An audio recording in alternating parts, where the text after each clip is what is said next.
He approached to mock her desperate attempts to look rich with a rental car, but his smirk vanished when 3 identical boys ran to her calling Mommy, while her chauffeur handed her the keys to her fleet of luxury vehicles. But before we dive into the full story, let me know where you're watching from and what time it is. Now subscribe to the channel and let's get started. Zora Jenkins stood by the floor-to-ceiling windows of her Trump Soho penthouse, watching as snow fell gently over Manhattan. The city lights twinkled below, a spectacle that would normally captivate her. Tonight, however, her attention was fixed on the small plastic stick she held between trembling fingers. 2 pink lines. Unmistakable. 3 months pregnant with Jamal Williams' child. She placed a protective hand over her still flat stomach. 6 months of marriage to the heir of one of Texas's largest oil fortunes, and now this unexpected blessing. Nervousness fluttered in her chest, but beneath it lay a deep, quiet joy. A baby. Their baby. The sound of the front door opening pulled her from her reverie. Jamal's confident footsteps echoed through the marble foyer, followed by the distinctive thud of his Italian leather briefcase hitting the glass coffee table. "Jamal, we need to talk," Zora said, turning from the window, her voice steadier than she felt. He didn't look up, focused on sorting through papers from his briefcase.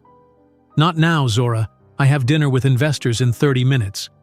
I'm pregnant," she blurted out, watching as the words froze his movements mid-motion. The silence that followed was deafening.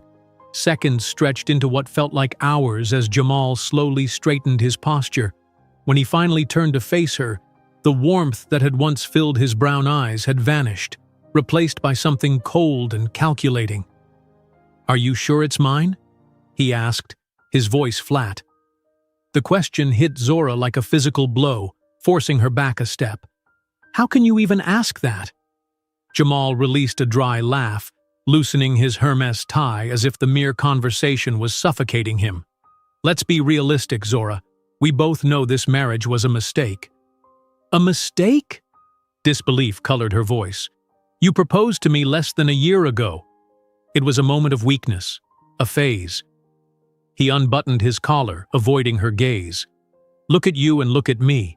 A black woman from Detroit with community college education will never be enough for the circles I need to move in now." The words cut deep, slicing through Zora's heart with surgical precision. She felt tears welling but fought to maintain her composure. "I thought you loved me for who I am. I had fun with you, Zora. It was exciting, different. But now that my father has put me on the company's board, I need someone who understands my world." Through the window behind her, Zora caught sight of a silver Bentley pulling up in front of their building. A woman with flowing red hair stepped out of the passenger side and stood waiting on the sidewalk, looking upward expectantly. "Who is she?" Zora asked, though she already knew the answer. "Anastasia, Russian model. Met her at a Vogue event last month." Jamal pulled a pre-packed suitcase from inside their walk-in closet. "She understands how this game works." "And our baby? Your child?" Jamal froze momentarily, then continued packing his personal items with clinical efficiency. "That baby is a mistake that would ruin my image. Do what you want with it, but don't come looking for me to pay your bills. You're already a burden I'm discarding." Zora staggered backward, feeling as if she'd been punched in the stomach. "You can't just abandon me like this. We're married." "My lawyers will contact you tomorrow with divorce papers." He snapped his suitcase shut. "As for the apartment, I have bad news. It's in the company's name. You have until tomorrow to leave." "Tomorrow?" Panic flooded Zora's voice. "Jamal, I have nowhere to go. I quit my job because you insisted. I sold my apartment. Not my problem." The suitcase clicked shut with finality. "Women like you never amount to anything, especially without a man like me. It was fun while it lasted, but let's be honest, you were a novelty, not a real partner." He gathered his belongings without another glance in her direction. "Don't try to contact me. It's over." Zora watched in stunned silence as he walked out the door, leaving nothing but the lingering scent of his expensive cologne. Minutes passed before she could move, before the reality of what had just happened fully registered. She was alone, pregnant, and as of tomorrow, homeless. She slid down against the wall until she hit the floor, wrapping her arms around her knees as the first sob escaped her lips. That freezing December night, Zora Jenkins found herself sitting on a hard bench at Penn Station, a single suitcase containing her remaining possessions at her feet, $43 in her wallet, a dead cell phone, and a growing sense of disbelief at how quickly her life had unraveled. The station bustled with late-night travelers, businessmen in expensive coats hurrying past her without a second glance. 6 hours ago, she had been Mrs. Williams, living in a penthouse. Now, she was just another invisible person seeking shelter from the bitter New York winter. She had called everyone she knew in the city, only to discover that her friends were really Jamal's friends. None would risk his displeasure by helping her. Her family in Detroit was barely making ends meet. They couldn't afford to help her, let alone welcome another mouth to feed. A security guard eyed her suspiciously as she shifted positions on the bench. "Station closes for cleaning at 2 a.m., ma'am." Zora nodded, trying to look like someone waiting for a train rather than someone with nowhere else to go. "I'm just waiting for the 3 a.m. to Philadelphia." The lie bought her time, but not solutions. Where would she go when the station closed? How would she care for the baby growing inside her? Jamal's cruel words echoed in her mind. "Women like you never amount to anything." The humiliation burned hotter than her fear. She had trusted him completely, given up her independence for his promises of forever. Now she understood how calculated it had all been. Her racial background had made her an exciting diversion until she became inconvenient to his social climbing. The following months blurred together in a desperate struggle for survival. Zora moved between temporary jobs, waitressing during the day, receptionist at night, delivery work on weekends. Her divorce was finalized with brutal efficiency, Jamal's legal team overwhelming her with paperwork until she accepted a paltry settlement of $10,000 in exchange for moving on and never contacting him again. As her belly began to show, jobs became harder to find. Employers would look at her growing stomach and suddenly remember they'd found someone more qualified. The $10,000 dwindled rapidly in a city where a tiny room cost more per month than her entire apartment had in Detroit. At a women's shelter where she sometimes slept when money was particularly tight, Zora met Teresa, a retired programmer with kind eyes and a no-nonsense attitude. Teresa had noticed Zora reading business books during the rare moments she wasn't working or sleeping. "You've got intelligence in your eyes," Teresa told her one night, sitting beside her on a worn couch. "And anger. Anger can be fuel if you know how to channel it." Zora looked up from her book on entrepreneurship. "Right now, I'm just trying to survive." Teresa nodded. "Survival first. But I see something in you that's planning beyond survival. Don't let go of that." 6 months into her pregnancy, disaster struck. After working a double shift at the diner to cover the rent on the tiny room she'd managed to secure, Zora collapsed in the employee bathroom. Sharp pains tore through her abdomen as concerned co-workers called an ambulance. In a crowded public hospital, a tired doctor delivered the devastating news. She had lost the baby. Complications exacerbated by stress and exhaustion.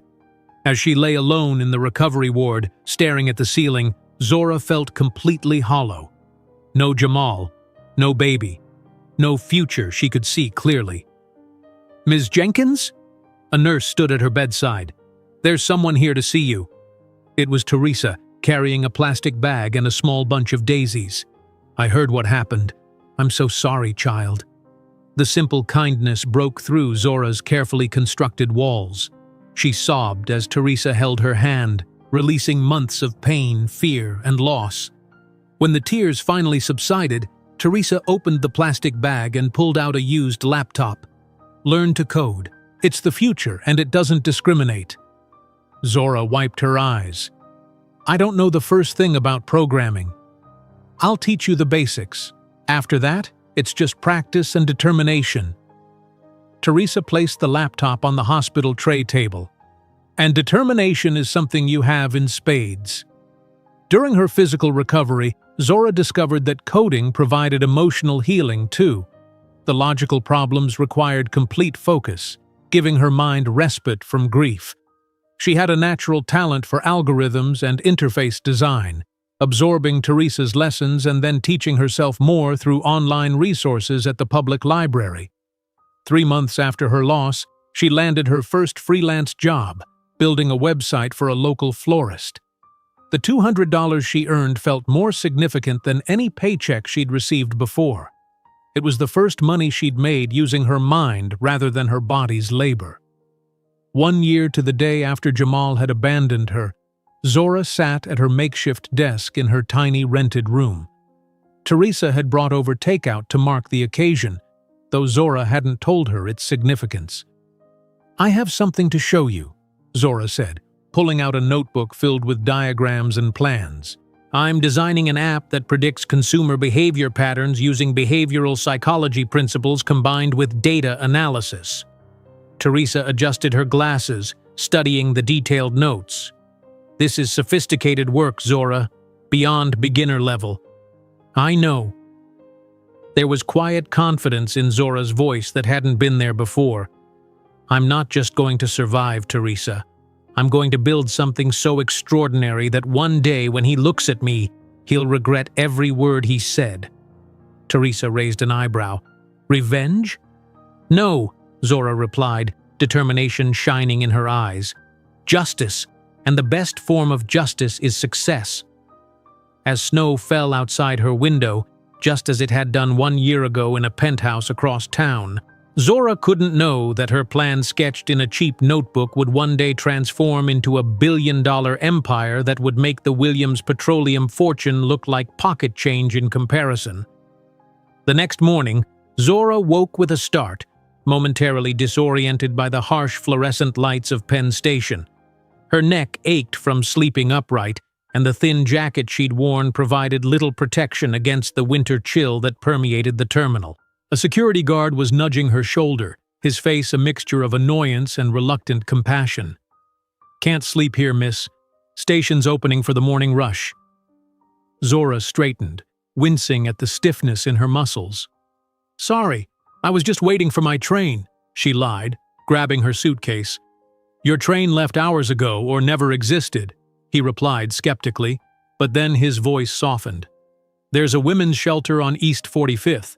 They might have space." Mumbling thanks, Zora made her way to the restroom where she splashed cold water on her face and stared at her reflection. Dark circles framed her eyes, and her usually vibrant skin looked dull under the unflattering bathroom lights. 24 hours ago, she had been using Chanel skincare products in a marble bathroom. Now she was washing her face in a public restroom with harsh soap that left her skin feeling tight and stripped. Outside, Manhattan was awakening under a fresh blanket of snow. Business people hurried past, clutching coffee cups, their breath creating small clouds in the frigid air. Zora joined the stream of humanity, her pregnant body already feeling the strain of homelessness after just one night. The shelter on East 45th was full. So was the one on 39th. By midday, Zora had visited 4 different shelters, each turning her away with apologetic looks and suggestions to try somewhere else. Her feet ached inside boots not designed for extensive walking, and hunger gnawed at her stomach. "Eat something first," she whispered to her belly, using the last $5 in her wallet to buy a sandwich and a banana from a corner deli. By late afternoon, she had secured a spot at a women's shelter in Queens, a crowded facility with metal bunk beds and the pervasive smell of industrial disinfectant. As she placed her suitcase on the thin mattress assigned to her, Zora caught several women eyeing it speculatively. The designer luggage Jamal had bought her now felt less like a luxury and more like a target on her back. "First night?" asked an older woman with weathered skin, occupying the bunk beside hers. Zora nodded, unconsciously placing a protective hand over her stomach. "How far along?" the woman inquired, nodding at Zora's gesture. 3 months. Better hide anything valuable in that fancy case, the woman advised in a low voice, and sleep with your shoes under your pillow. That night, lying awake on the uncomfortable mattress, listening to the cacophony of snores, coughs, and muffled sobs around her, Zora felt the full weight of her new reality crash down. Pregnancy hormones amplified her emotions, and silent tears tracked down her temples into her hair. She curled around her still flat stomach, whispering promises to the tiny life inside her, promises she had no idea how she would keep. 2 weeks later, Zora sat across from Jamal's divorce attorney in an opulent midtown office. The contrast between them could not have been more stark. The lawyer in a bespoke suit that probably cost more than 3 months' rent in her former Detroit apartment. Zora in the only clean outfit she had left, a simple dress she'd bought at a thrift store the day before. "Mrs. Williams, my client is prepared to offer you a settlement of $10,000 on the condition that you sign these papers today and agree to never contact him again," the attorney stated, sliding a thick document across the polished mahogany table. Zora stared at the papers, nausea rising that had nothing to do with her pregnancy. $10,000? After he left me homeless and pregnant? The attorney's expression remained impassive. "My client disputes the paternity claim, and given your background, pursuing this matter would be lengthy and ultimately fruitless. $10,000 is quite generous considering the brevity of the marriage." Her background. The implication was clear. Who would believe a black woman from Detroit over the son of a prominent Texas oil family? The system wasn't designed for people like her to win against people like him. With trembling fingers, Zora took the pen. Each signature felt like betrayal to herself and her unborn child, but survival instinct overrode pride. $10,000 wouldn't last long in New York, but it was better than nothing. As she signed the final page, the attorney had the decency to look uncomfortable. "For what it's worth, Mrs. Jenkins," he said, reverting to her maiden name as the papers dictated, "I've handled many divorces, and this isn't typical." "You mean he usually waits until after the baby is born to abandon his wives?" Zora replied, her voice steady despite the storm of emotions within. The attorney had no response to that. The $10,000 bought Zora a temporary reprieve. She found a tiny basement studio apartment in a questionable neighborhood in the Bronx, paid 3 months' rent in advance, and began the desperate search for employment. Her growing pregnancy made finding work increasingly difficult. Employers would look interested until they noticed her condition. Then suddenly positions would be filled or qualifications would change. "We need someone who can commit long-term," a cafe manager told her after glancing at her slightly rounded belly. "I understand commitment," Zora had replied. "I'm pregnant, not terminally ill." But the rejection email came that evening anyway. Finally, a small diner in Harlem hired her as a waitress, drawn by her determination and willingness to work the least desirable shifts. The work was physically demanding, hours on her feet, carrying heavy trays, smiling through exhaustion and morning sickness. Her tips were meager. Customers seemed to tip less generously to a pregnant server, as if her condition somehow affected her service quality. One particularly brutal day, after a 10-hour shift with barely any breaks, Zora counted her tips. $27. Her feet were swollen, her back throbbed, and her ankles had nearly disappeared into puffy flesh that strained against her shoes. As she trudged up the subway stairs, a glossy magazine cover at a newsstand caught her eye. Jamal and his new Russian model girlfriend at a charity gala, his arm possessively around her waist, both smiling brilliantly for the cameras. The headline read, "Oil, Air, and Supermodel Heat Up Manhattan's Social Scene." Something inside Zora hardened as she stared at the image. She thought of the baby growing inside her, who would never know its father, who might never have the opportunities that Jamal's wealth could have provided. With renewed determination, she continued her climb, ignoring the protest of her tired body. By her 5th month of pregnancy, Zora had established a grueling routine. waitressing during the day at the diner, working as a night receptionist at a budget hotel from 8 p.m. to 2 a.m., then sleeping for a few precious hours before starting all over again. On Sundays, her only day off from the diner and hotel, she delivered packages by bicycle for a local courier service, her growing belly making balance increasingly challenging. Each night, she would empty her tips and meager wages into a coffee can labeled Baby Fund, counting the accumulated dollars and coins with fierce pride. The money was nowhere near enough, but it represented her refusal to be defeated. "We're going to be okay," she would tell her stomach each night before falling into exhausted sleep. "Somehow, we'll be okay." It was at the women's shelter, where she still occasionally went for free meals when money was particularly tight, that Zora met Teresa. A sharp-eyed woman in her 60s with salt and pepper hair pulled back in a practical bun, Teresa volunteered at the shelter teaching basic computer skills. She noticed Zora sitting alone in a corner during dinner, absorbed in a worn library book about business startups. "That's some heavy reading for dinner time," Teresa commented, sitting down across from her. Zora looked up, startled. "It's the only time I have to read." Teresa glanced at the book's title, then at Zora's exhausted face and swollen belly. "You're interested in business?" "I'm interested in not being poor forever," Zora replied bluntly. "In building something that can't be taken away." Teresa studied her for a long moment. "You have intelligence in your eyes. And anger. Anger can be fuel if you know how to channel it."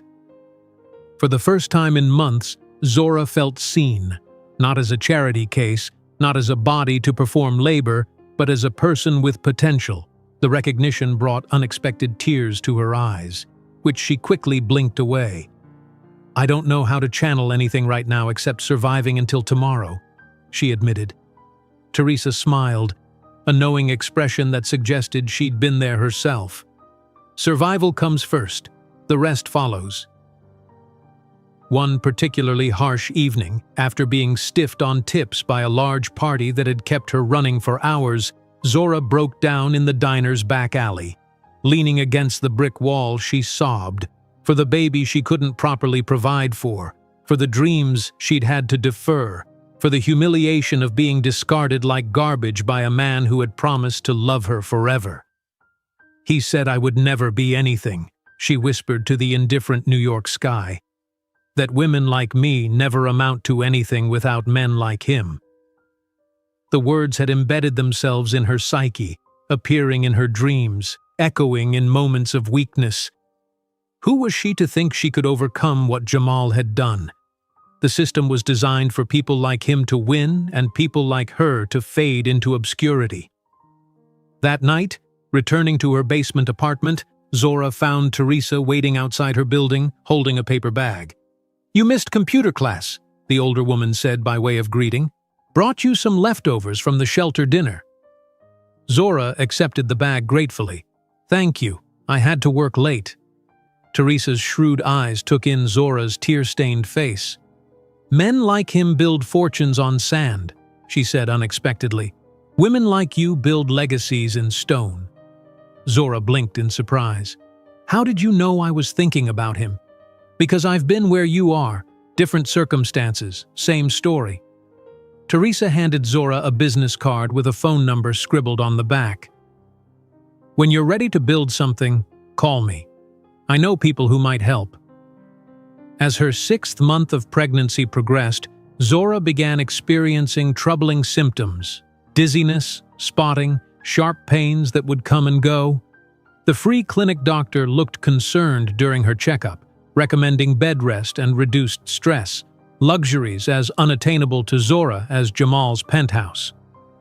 "I can't stop working," she explained to the sympathetic but powerless doctor. "There's no one else to pay my rent." She ignored the warning signs, pushing through longer shifts to compensate for the tips she was losing as her pregnancy became more pronounced. Customers seemed uncomfortable with her visible condition, some requesting different servers, others leaving smaller tips with disapproving glances. One night, counting coins to decide between buying prenatal vitamins or enough food for the week, Zora made the choice that countless poor mothers before her had made.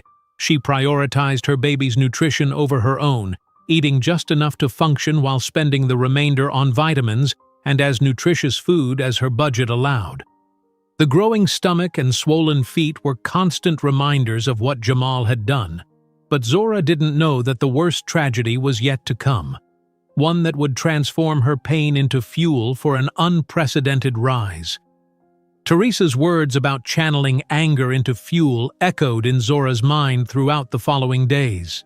The older woman had seen something in her that Zora herself had almost forgotten existed, potential beyond mere survival.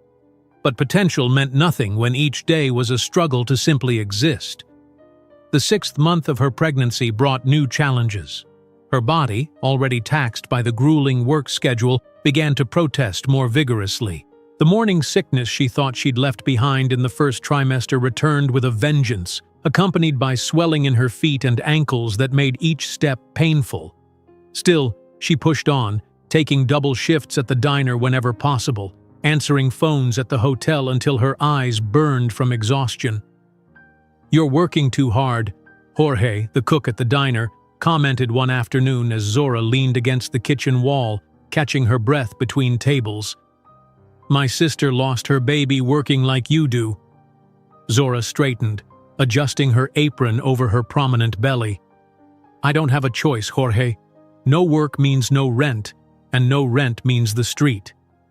He shook his head but said nothing more, sliding her order across the pass with an extra side of fries she hadn't ordered. "For the baby," he muttered, turning back to the grill. The small kindnesses, Jorge's extra fries, a regular customer's unusually generous tip, Teresa's occasional bag of groceries, were what kept Zora going on the darkest days. Days when she'd spot Jamal and Anastasia in a glossy magazine at the newsstand, or when the divorce papers arrived with his attorney's business card paperclipped to the front, as if to remind her how far she'd fallen. It happened on a Tuesday. Zora had worked the breakfast and lunch shifts at the diner, then gone straight to the hotel, where a convention had filled every room and the phone rang incessantly. By midnight, her back was in agony, and strange pains were radiating across her abdomen. But she couldn't afford to leave early. She needed every hour, every dollar. At 2 a.m, her shift finally over, Zora stepped out into the biting February cold. The subway platform was nearly empty at this hour. As she waited for the train, a particularly sharp pain doubled her over, forcing her to grab the bench for support. Something was wrong, terribly wrong. "Miss, are you okay?" An elderly woman approached, concern etched on her face. Zora tried to straighten, to assure the woman she was fine, but the words died on her lips as a warm wetness trickled down her legs. Looking down in horror, she saw blood spreading across her uniform pants. "Help!" she whispered before the world tilted sideways. The ambulance ride was a blur of sirens and urgent voices. Through waves of pain and fear, Zora clutched her belly, whispering desperate pleas. "Please, please, save my baby. Please, God, not my baby." The emergency room was chaotic. A car accident had brought in multiple victims, and the staff moved with the frantic efficiency of people stretched too thin. Zora was wheeled into an examination room where a young doctor with exhausted eyes quickly assessed her condition. "How far along are you?" he asked, his hands gentle but his movements efficient. 6 months, Zora managed through gritted teeth. "Something's wrong. Please help my baby." The next hours were a nightmare of medical terms, worried faces, and pain that eclipsed anything Zora had ever experienced. She was vaguely aware of being moved to another room, of an ultrasound machine being wheeled in, of the sudden silence that fell when the technician pressed the wand to her belly. "I'm sorry," the doctor said finally, his voice heavy with the weight of words he'd spoken too many times before. "We can't detect a heartbeat. The placenta has detached." Zora stared at him uncomprehendingly. "What does that mean?" His eyes filled with compassion. "It means we need to perform an emergency procedure to protect your health. I'm so sorry, Ms. Jenkins. We couldn't save your baby." The words hit her with physical force, driving the air from her lungs. "No," she whispered. "No, check again. Please check again." But the gentle hand on her shoulder told her what she already knew to be true. Her baby, the tiny life she had talked to, planned for, sacrificed for, was gone. The procedure that followed was merciful only in that Zora remembered little of it. She woke hours later in a recovery room, her body hollow in more ways than one. A nurse with kind eyes adjusted her IV, checking her vitals with efficient movements. "Is there someone we can call for you, honey?" she asked gently. "Family? The baby's father?" Zora turned her face to the wall, tears sliding silently into her hair. "There's no one." The stark truth of those 3 words settled over the room like a shroud. In a city of 8 million people, Zora Jenkins had no one to hold her hand through the worst day of her life. No shoulder to cry on, no arms to shelter her from the storm of grief. Later that evening, as Zora stared numbly at the ceiling tiles, counting them for the 14th time, a soft knock came at her door. Teresa stood in the doorway, clutching a small bunch of yellow daisies and a plastic bag. "The shelter called me," she explained, moving to Zora's bedside. "I'm listed as your emergency contact." The sight of a familiar face broke the fragile dam holding back Zora's emotions. Sobs tore from her throat, raw and primal, as Teresa gently gathered her into a maternal embrace. "I lost the baby," Zora cried, the words making the loss horrifyingly real. "I tried so hard. I did everything I could." "I know, child. I know." Teresa's voice was thick with empathy. "It's not your fault. You hear me? This is not your fault." But in her heart, Zora couldn't help but wonder if it was. If she hadn't been working so many hours, if she had been able to rest properly, eat properly, if Jamal hadn't abandoned her, forcing her into this desperate existence, would her baby still be alive? The grief was all-consuming, a black hole that threatened to devour every spark of light in Zora's soul. For 3 days, she lay in the hospital bed, barely speaking, barely eating, her body recovering while her spirit remained shattered. On the 4th day, Teresa arrived with a determined look in her eyes and the same plastic bag she'd brought earlier. "Enough wallowing," she announced, placing the bag on Zora's lap. "Time to build something new from the ashes." Zora looked down at the bag without interest. "What is this?" "A lifeline." Teresa opened the bag and pulled out a battered laptop. "It's old, but it works. I've loaded it with programming tutorials and some basic software." Zora stared at the computer, then at Teresa, confusion evident in her swollen eyes. "I don't understand." "Learn to code. It's the future, and it doesn't discriminate." Teresa placed the laptop on the hospital tray table and opened it. "It doesn't care where you're from, what you look like, or what's happened to you. Code only cares if it works." The concept was so far removed from Zora's current reality that she almost laughed. "I'm grieving my child, and you want me to learn computer programming?" Teresa's gaze softened, but her voice remained firm. "Grief will be with you a long time, child. You can let it destroy you, or you can channel it into something that will ensure you never end up in this situation again." Something in Teresa's words penetrated the fog of Zora's despair. The thought of having control, of building something from nothing, of creating a future where she wouldn't be at the mercy of others' charity or cruelty, it sparked a tiny flame in the darkness. "I don't know the first thing about computers beyond the basics," she admitted. "That's why I'm here." Teresa pulled up a chair. "I spent 30 years as a programmer before I retired. I'll teach you." And so, in the sterile hospital room, with the ghost of her lost child hovering at the edges of her consciousness, Zora began to learn the language that would eventually transform her life. The weeks that followed were a slow crawl back to the world of the living. Zora's body healed faster than her heart, but the coding lessons provided a much-needed distraction from the crushing grief. When she was discharged from the hospital, Teresa helped her move to an even smaller but cheaper room, allowing her savings to stretch while she recovered. Physical work was out of the question for at least a month, the doctor had insisted. Instead, Zora poured herself into learning to code, often staying up until the early hours of the morning, her face illuminated by the blue glow of the laptop screen. HTML, CSS, JavaScript. The languages were logical, orderly, a stark contrast to the chaos of her emotions. "You have a natural aptitude for this," Teresa remarked one evening, reviewing Zora's practice website. "You visualize structure intuitively." Zora nodded absently, already thinking about how to fix a bug in her code. For the first time since the loss, she had found something that fully engaged her mind, temporarily muting the soundtrack of grief and self-recrimination that usually played in her head. The coding became therapy, a way to process her pain through the creation of something new. When memories of the hospital threatened to overwhelm her, she would dive deeper into a challenging problem. When she woke crying from dreams of holding a baby she would never meet, she would open the laptop and build digital architectures until dawn.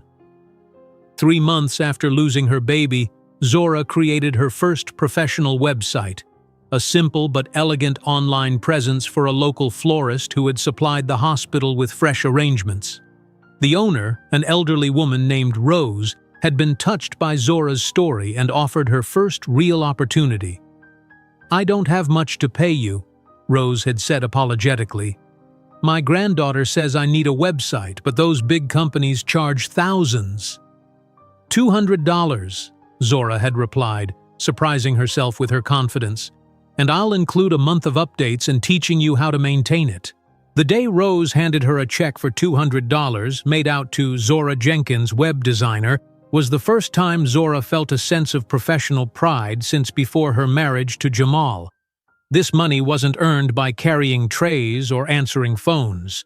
It was earned by creating something of value using her intellect and newly acquired skills.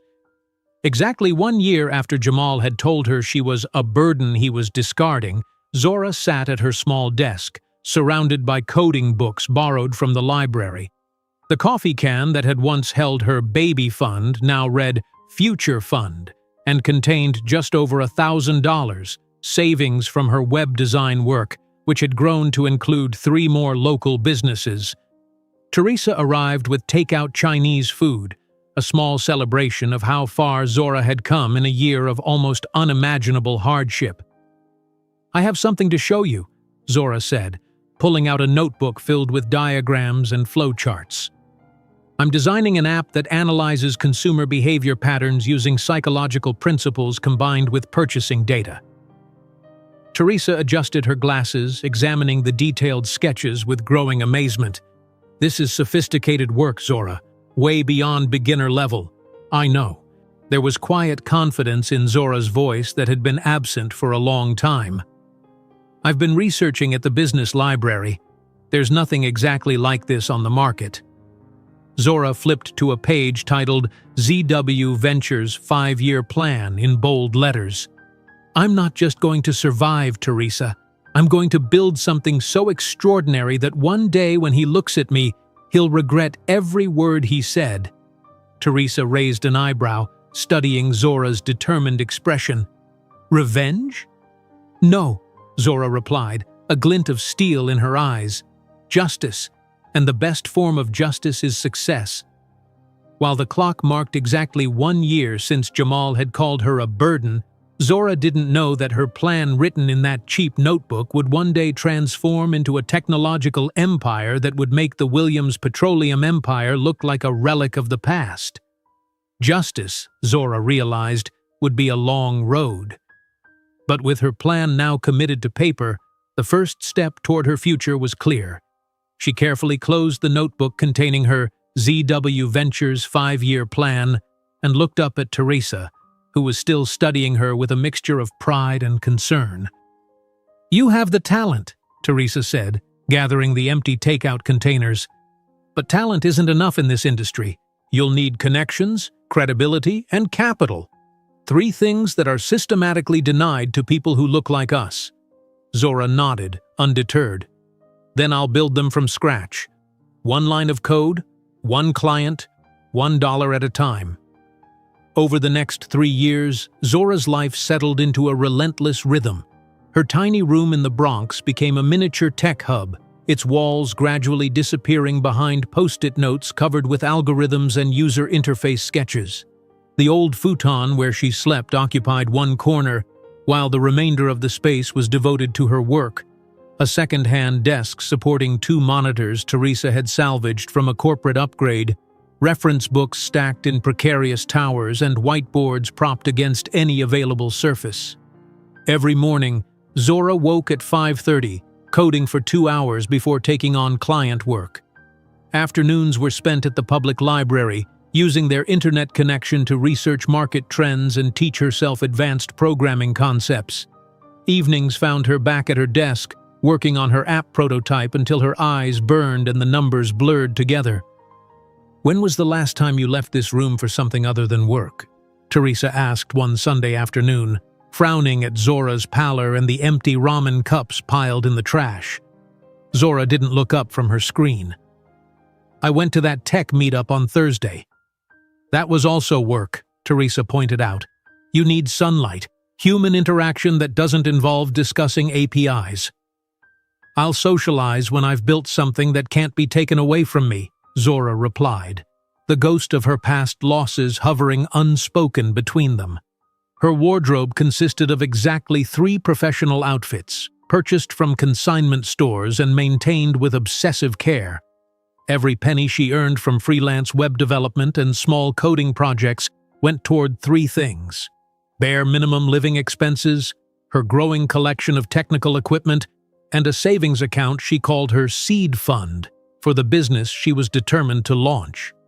6 months into this austere existence, Zora experienced her first significant rejection. A potential client, a mid-sized law firm needing a custom case management system, had seemed enthusiastic about her proposal. She had spent weeks developing a detailed prototype, working through nights to perfect it. The meeting began promisingly. Dressed in her best consignment store blazer, Zora waited in the conference room with her young male assistant, a computer science student named Miguel, whom she'd hired specifically for this presentation. "Mr. Harrington will be with you shortly," the receptionist informed them, her eyes sliding past Zora to address Miguel directly. When the firm's partners entered, they repeated the pattern, extending hands to Miguel first, assuming he was the lead developer. Throughout the presentation, they directed technical questions to him, despite Zora being the one who answered. "Your assistant certainly knows her stuff," one partner commented to Miguel afterward. Miguel, to his credit, looked uncomfortable.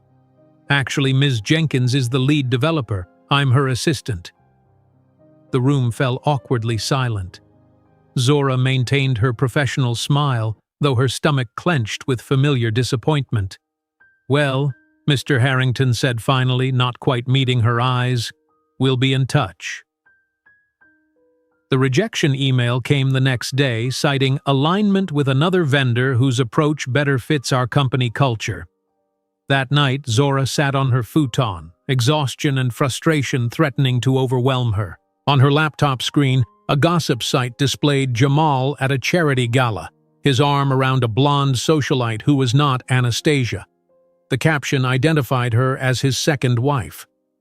2 divorces in 3 years, Zora murmured, studying the image.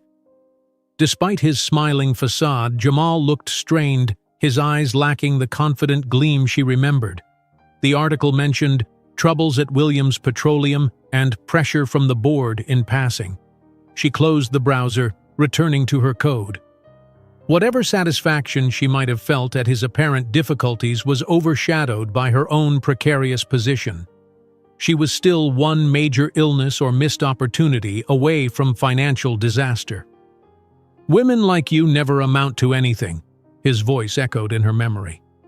"Watch me," she whispered to the empty room, fingers attacking the keyboard with renewed determination. The turning point came unexpectedly. After staying awake for 48 hours straight to complete a challenging project, Zora collapsed from exhaustion. Teresa found her unconscious on the floor when she came to deliver groceries. "This stops now," Teresa declared after Zora regained consciousness. "You're killing yourself, and for what? To prove something to a man who doesn't even know you exist anymore?" The harsh words penetrated Zora's single-minded focus.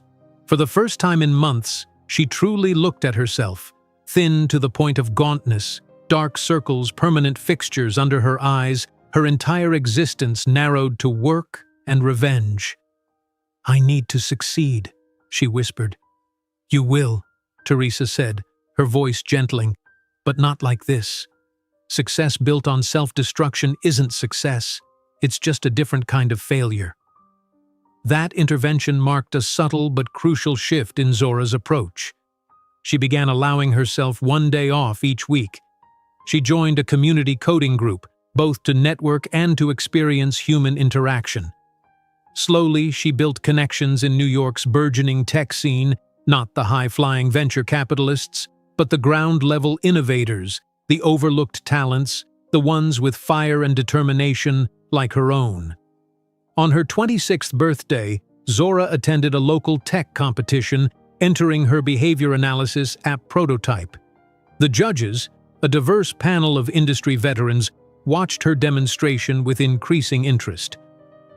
"The algorithm predicts consumer choices based not just on past behavior," Zora explained, her voice steady despite her racing heart, "but on psychological principles of decision-making under various emotional states." A ripple of impressed murmurs spread through the audience. When she was announced as the winner, the prize, $5,000 and mentorship from a respected developer, felt like validation of the path she'd chosen. One of the judges, Michael Chen, approached her afterward. "That was impressive work. How long have you been developing this concept?" 3 years, Zora replied, working nights and weekends around client projects. Michael nodded thoughtfully. "I'd like to hear more. Are you seeking investment?" That conversation led to a meeting, which led to a series of increasingly serious discussions about funding. Michael, an angel investor who had made his fortune in early e-commerce, saw potential in Zora's approach that larger firms had missed. "Most behavior prediction tools look backward," he explained during their third meeting. "Yours looks forward. That's the difference between following trends and creating them." Yet even with Michael's interest, the path wasn't smooth. At a pitch meeting he arranged with fellow investors, Zora faced the familiar prejudices. "Have you considered bringing on a CEO?" one investor suggested, not quite meeting her eyes. "Someone with, more conventional experience to be the face of the company?" "You mean a white man?" Zora asked directly, years of struggle having eroded her patience for coded language. The uncomfortable silence that followed was broken by Michael's laugh. "She's right, you know, and she's twice as qualified as half the founders you funded last quarter, Thomas." 2 weeks later, Michael presented his offer, $250,000 for 15% of a company that existed only as a prototype and business plan. The terms were fair, the valuation realistic, but respectful. "Why?" Zora asked him directly. "Why invest in me when so many others wouldn't?" Michael considered her question seriously. "Because you solved a problem no one else is addressing, using an approach no one else thought of. That's what great founders do." He paused. "And because you've already proven you'll succeed regardless of obstacles. That's a quality I can't teach and money can't buy." On a crisp autumn morning, Zora signed the incorporation papers for ZW Tech, deliberately maintaining the initials from her married name as a constant reminder of what she was working to overcome. The Williams name that had once been weaponized against her would become part of her armor. Her first official act as CEO was hiring Sarah, a brilliant programmer whose resume had languished in rejection piles because she was a single mother with a special needs child, requiring flexible working hours. "I can't guarantee we'll succeed," Zora told her candidly, "but I can promise your family circumstances will never be held against you here." Teresa attended the modest office warming party in Zora's new workspace, a small but professional suite in a converted factory building in Brooklyn. They toasted with sparkling cider in plastic cups, surrounded by second-hand furniture and brand-new computers. "To ZW Tech," Teresa said, raising her cup, "and to proving him wrong." Zora shook her head, a small smile playing on her lips. "Not to proving him wrong. To building something so significant that his opinion becomes irrelevant." That night, alone in the quiet office after everyone had left, Zora opened her laptop and began typing an email to a contact at a small business journal. The subject line read, "ZW Tech Launch, Pioneering Predictive Consumer Behavior Technology." As she crafted the press release announcing her company to the world, Zora couldn't help but think about how far she'd come. From homeless and pregnant in Penn Station to CEO of her own startup, the journey had cost her dearly. But standing at the threshold of this new beginning, she felt something she hadn't experienced in years: hope. While savoring that cheap, sparkling cider, Zora couldn't possibly imagine that in just 5 years her small startup in Brooklyn would be valued at $50 million, attracting the attention of the financial world that had once considered her invisible. While savoring the cheap, sparkling cider, Zora couldn't help but reflect on how quickly circumstances could change. One moment, she was homeless in Penn Station. Now, she was CEO of her own startup. Though the pain of her losses remained, it had hardened into something useful, a core of determination that fueled every decision, every late night, every pitch meeting. 2 years passed in a blur of activity. ZW Tech grew from Zora and Sarah to a team of 15, each selected not just for their technical skills, but for qualities Zora valued more: resilience, creativity, and the hunger that came from being previously overlooked. They occupied the entire floor of the Brooklyn building now, the original small suite having expanded as neighboring tenants moved out. The space reflected Zora's practical sensibilities, functional but not flashy, with money invested in cutting-edge equipment rather than status symbols. "We need more server capacity," Javier, her lead engineer, reported one Monday morning. "The behavior prediction model is handling more data than we anticipated." Zora nodded, making a note. "I have a meeting with Michael this afternoon. We'll discuss expanding our next funding round." While ZW Tech was still burning through the initial investment, their progress had exceeded projections. The app's beta version was being tested by several small online retailers with promising early results. But Zora knew they needed a major client, a recognized name that would validate their technology to the broader market. The opportunity came through Teresa's unexpected connection. Her former colleague's daughter worked in digital marketing for North Star, a mid-sized retail chain struggling to compete with online giants. "They're desperate for an edge," Teresa told Zora over their weekly dinner. "Traditional analytics aren't helping them predict inventory needs accurately." The meeting with North Star's executive team was scheduled for the following week. Zora prepared meticulously, running through the presentation countless times with her team, anticipating every possible question or objection. The day of the meeting, she stood before her bathroom mirror, studying her reflection. At 28, her face showed the journey of the past 5 years, a certain hardness around the eyes, a determination in the set of her jaw that hadn't been there before. She wore a navy suit purchased with her first CEO salary, not designer, but tailored and professional. "You've got this," she told her reflection, words she'd repeated through countless moments of doubt. The North Star headquarters occupied several floors of a Manhattan office building. As the elevator climbed, Zora felt the familiar flutter of anxiety she still experienced before major presentations. But unlike the early days, when that feeling had threatened to overwhelm her, she now recognized it as energy she could channel. The boardroom held 8 executives, predominantly white men in their 50s, looking skeptically at the presentation materials Zora's team had distributed. "Ms. Jenkins," began the CEO, Gerald Morrison, "I'll be direct. We've seen dozens of analytics solutions promising to revolutionize our business. What makes yours different?"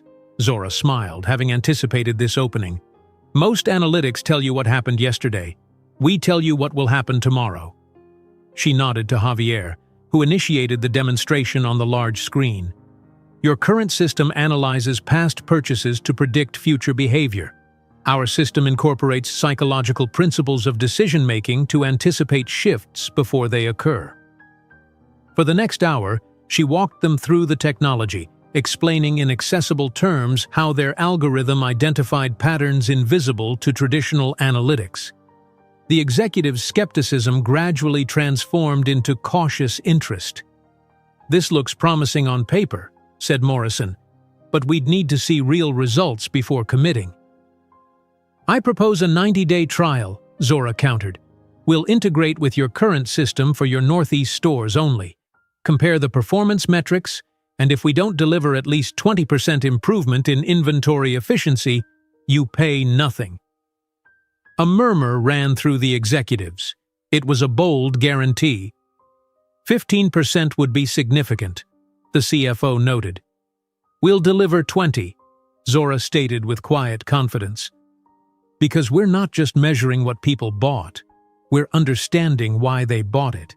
3 days later, the contract was signed. For the next 3 months, Zora practically lived at the office, sleeping on a cot she installed in her private room. The North Star integration was the company's make-or-break moment, and she was determined that nothing would go wrong. The implementation required customizing their algorithm to North Star's specific customer base and inventory.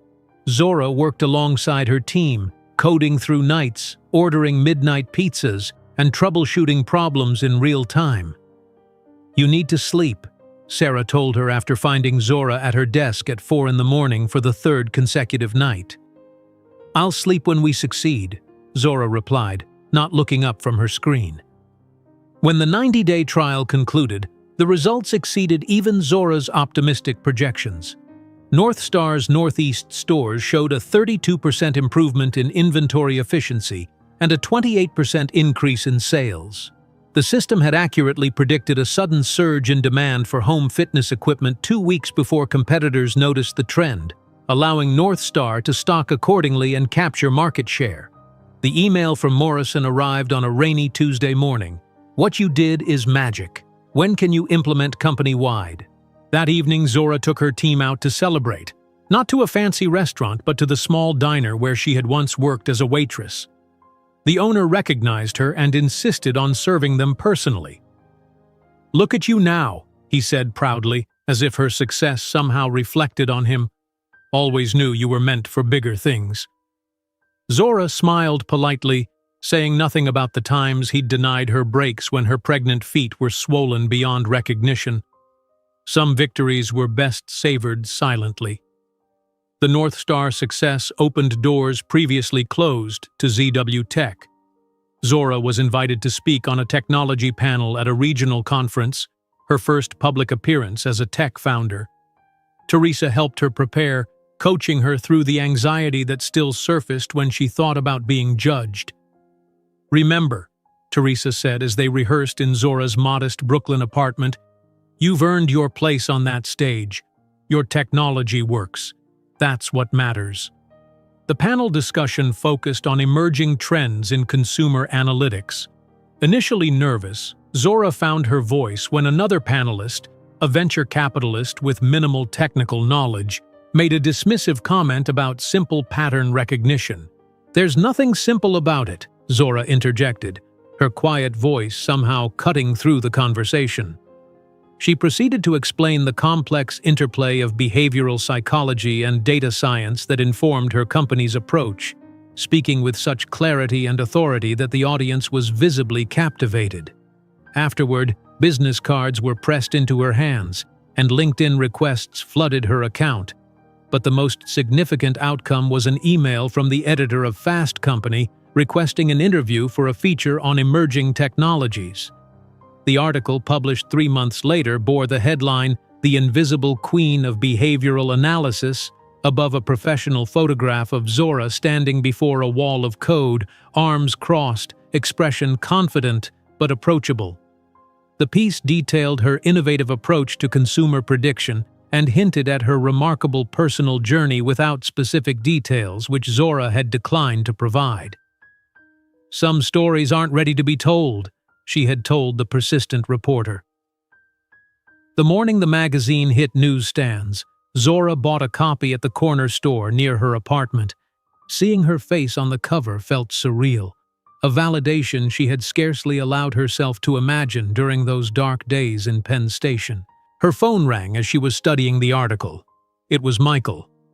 "Have you seen the offers yet?" he asked without preamble. "What offers?" "Check your email.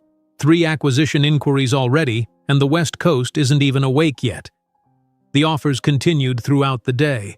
By evening, 7 different companies had expressed interest in acquiring ZW Tech, with preliminary valuations ranging from $20 to $40 million. Zora sat in her apartment that night, the magazine open on her coffee table, her laptop displaying the most serious offer, $45 million from a major tech conglomerate, contingent on due diligence. For the first time since founding the company, she allowed herself to imagine an exit. With that money, she could be financially secure for life. She could buy a proper home, invest, perhaps even start another venture under less desperate circumstances. Yet something held her back. The company was just beginning to realize its potential. The North Star implementation had proven their technology worked at scale, but Zora knew they had barely scratched the surface of possible applications. The following week brought a new development.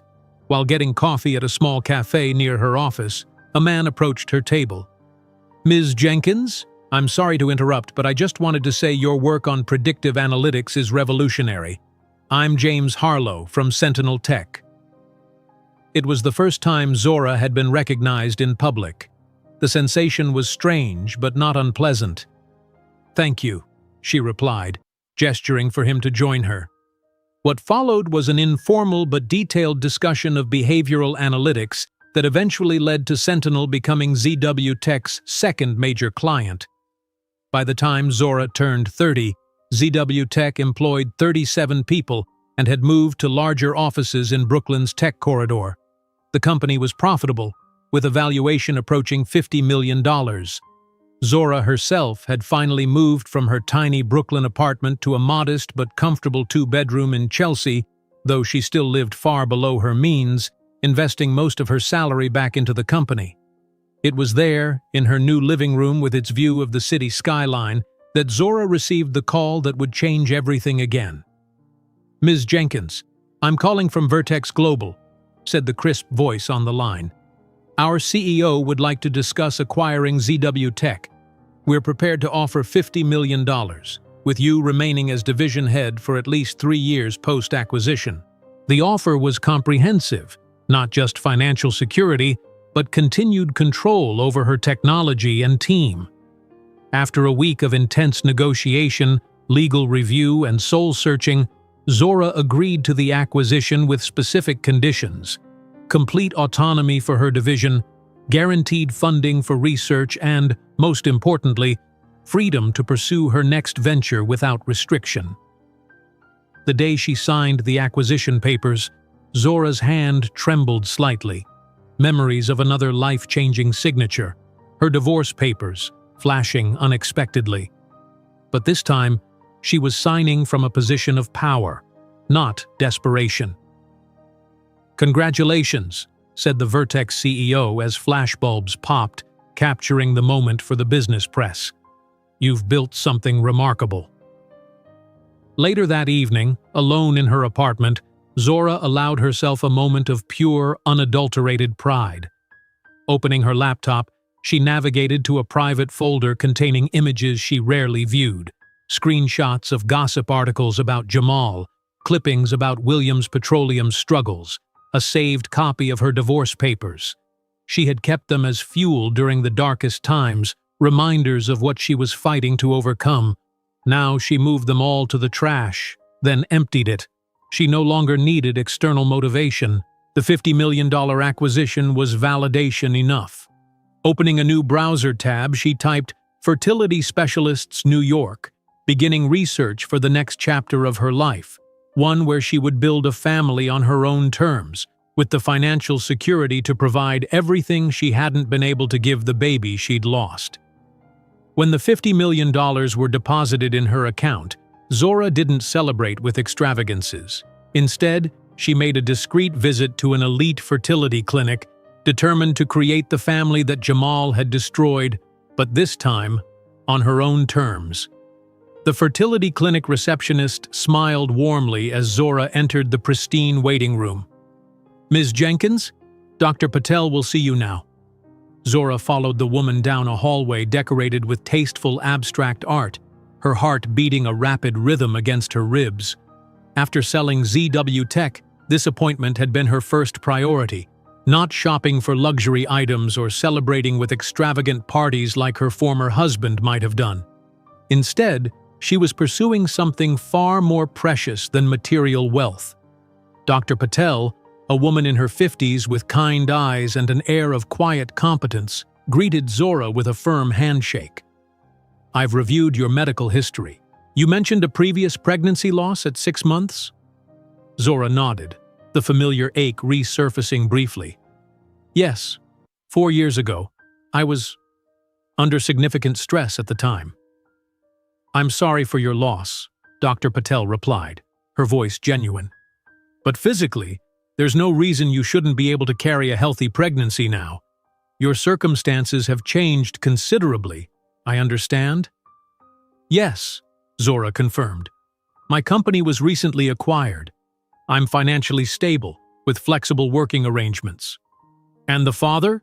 Dr. Patel asked, glancing down at the intake form where Zora had left that section blank. Zora met her gaze steadily. "There won't be one. I'm choosing to do this on my own."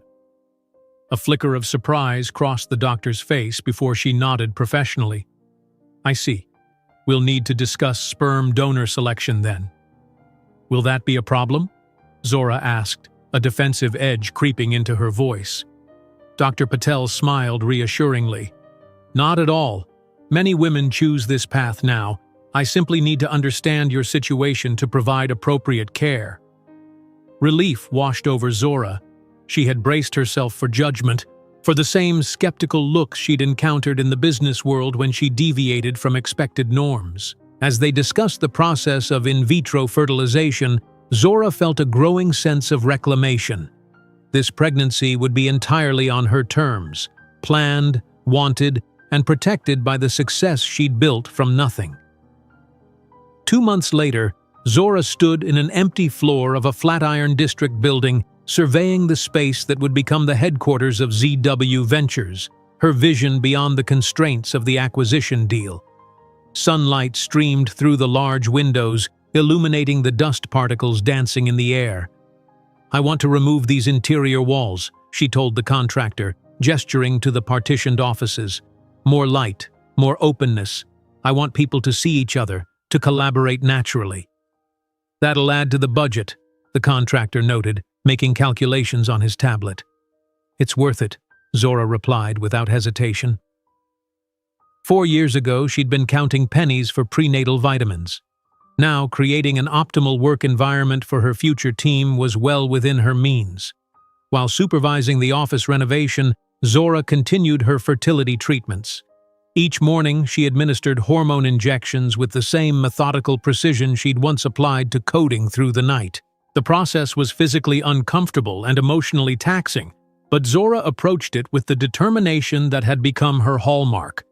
Teresa, who had remained her closest confidant, accompanied her to the egg retrieval procedure. "You're sure about doing this alone?" she asked as they waited in pre-op. "More sure than I've been about anything," Zora replied, adjusting the thin hospital gown. "I've built a business empire from nothing. I can certainly raise a child on my own." What she didn't say was how the memory of Jamal's betrayal still informed her decisions. She would never again put herself in a position where someone else could destroy what mattered to her most. 2 weeks after the egg retrieval, Dr. Patel called with the results. "We've successfully fertilized 7 eggs. They're developing well." Zora closed her eyes briefly, allowing herself to feel the first flutter of hope. "When can we proceed with implantation?" I'd recommend waiting one more cycle to let your body recover from the hormone treatments, Dr. Patel advised. In the meantime, we'll monitor the embryo's development. That evening, Zora walked through her newly renovated office space, now furnished with ergonomic workstations and state-of-the-art technology. She'd been methodically recruiting a team of brilliant minds, many of whom had been overlooked by larger tech companies due to unconventional backgrounds or family circumstances. Ms. Williams, her new assistant Morgan, approached with a stack of resumes. These are the final candidates for the AI development team. Zora had legally reclaimed the Williams surname after the acquisition, a decision that had surprised Teresa. Why keep his name? Her mentor had asked. Because every time someone calls me Williams, I'm reminded of what I overcame, Zora had explained. And because someday when people hear Williams, I want them to think of my company, not his. As Zora reviewed the candidates, she noticed a pattern in those she'd shortlisted. Nearly all were women, many with advanced degrees but employment gaps or lateral career moves that had likely caused other companies to pass them over. We should reach out to Dr. Chen immediately, she told Morgan. Her research on predictive algorithms is exactly what we need, even if she's been out of the industry for 3 years raising her child. 1 month later, on a crisp autumn morning, Zora sat in Dr. Patel's office receiving the most surprising news of her life. 3 embryos have successfully implanted, Dr. Patel explained, pointing to the ultrasound screen where 3 distinct sacs were visible. You're carrying triplets. Zora stared at the screen, momentarily speechless. Triplets? Are you certain? Quite certain, Dr. Patel confirmed. I should mention that multiple pregnancies carry higher risks. Some patients choose selective reduction to improve outcomes. No, Zora responded immediately, instinctively placing her hand over her still flat stomach. No reduction. I'll carry all 3. Driving home from the appointment, Zora pulled over when emotions overwhelmed her. 3 heartbeats, 3 children. After losing 1 baby in such tragic circumstances, the universe was giving her 3. Tears streamed down her face as she called Teresa. I'm having triplets, she said, when Teresa answered, her voice breaking with joy and disbelief. Triplets, Teresa exclaimed. Oh, Zora, the universe is compensating you, child. The thought had crossed Zora's mind as well. What Jamal had taken from her was being returned 3-fold. As her pregnancy progressed, Zora refused to slow down. ZW Ventures was taking shape around her growing belly, each milestone in the company's development paralleling her advancing pregnancy. By her 5th month, when her condition became impossible to conceal, she had assembled a team of 25 specialists and secured initial funding from investors impressed by her previous success. You should be on bed rest, Teresa scolded after finding Zora leading a 7-hour strategy session at 6 months pregnant. The doctors say everything is progressing normally, Zora countered, shifting uncomfortably in her chair. Carrying triplets was physically demanding, her petite frame struggling to accommodate 3 growing babies. Nevertheless, she continued working 14-hour days, now conducting meetings from a specially designed chair that supported her back. Her team watched with a mixture of awe and concern as their visibly pregnant CEO outlined complex technical strategies and negotiated with potential clients, never once using her condition as an excuse to lower her standards. In her 7th month, a complication arose. At a routine checkup, Dr. Patel noted elevated blood pressure and protein in Zora's urine, early signs of preeclampsia. I'm admitting you to the hospital, she said firmly. You need constant monitoring. For the first time since starting her fertility journey, Zora felt real fear. The memory of her previous loss surged forward, threatening to overwhelm her hard-won confidence. Will they be okay? She whispered, hands protectively cradling her enormous belly. We're going to do everything possible to ensure they are, Dr. Patel assured her. But you need to rest. Actual rest, not working from a hospital bed. That promise lasted approximately 12 hours. By the following morning, Zora had converted her hospital room into a command center, with Morgan shuttling documents, her laptop open beside her, and video conferences scheduled around the nurses' visits. "The Wilson contract needs to be finalized today," she instructed Morgan, while a nurse checked her blood pressure, frowning at the elevated reading. "And reschedule the board meeting to a conference call. Tell them I have a slight complication, but everything's under control." "Ms. Williams," the nurse interjected, "your blood pressure rises every time you take a work call. Dr. Patel was very clear about minimizing stress." Zora sighed, recognizing the impasse. Her babies needed her to rest, but ZW Ventures needed her leadership. For the first time in her life, she couldn't simply push through with determination and grit. "Morgan," she said finally, "call Teresa. Ask her to come in. We need to implement the contingency plan." The contingency plan, which Zora had developed but hoped never to use, temporarily elevated her 3 department heads to an executive committee with Teresa as advisor. For the remaining weeks of her pregnancy, Zora would focus solely on her health and the babies.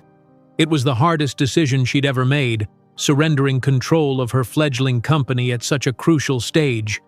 But as she felt the movements of 3 little lives inside her, she recognized that some things were more important than business success.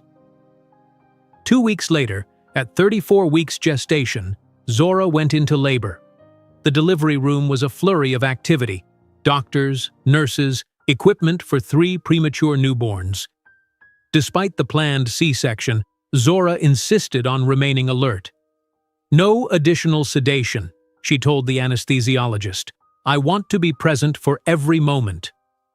Maya came first, a tiny bundle with a surprisingly strong cry. Elijah followed 1 minute later, smaller than his sister but equally vocal.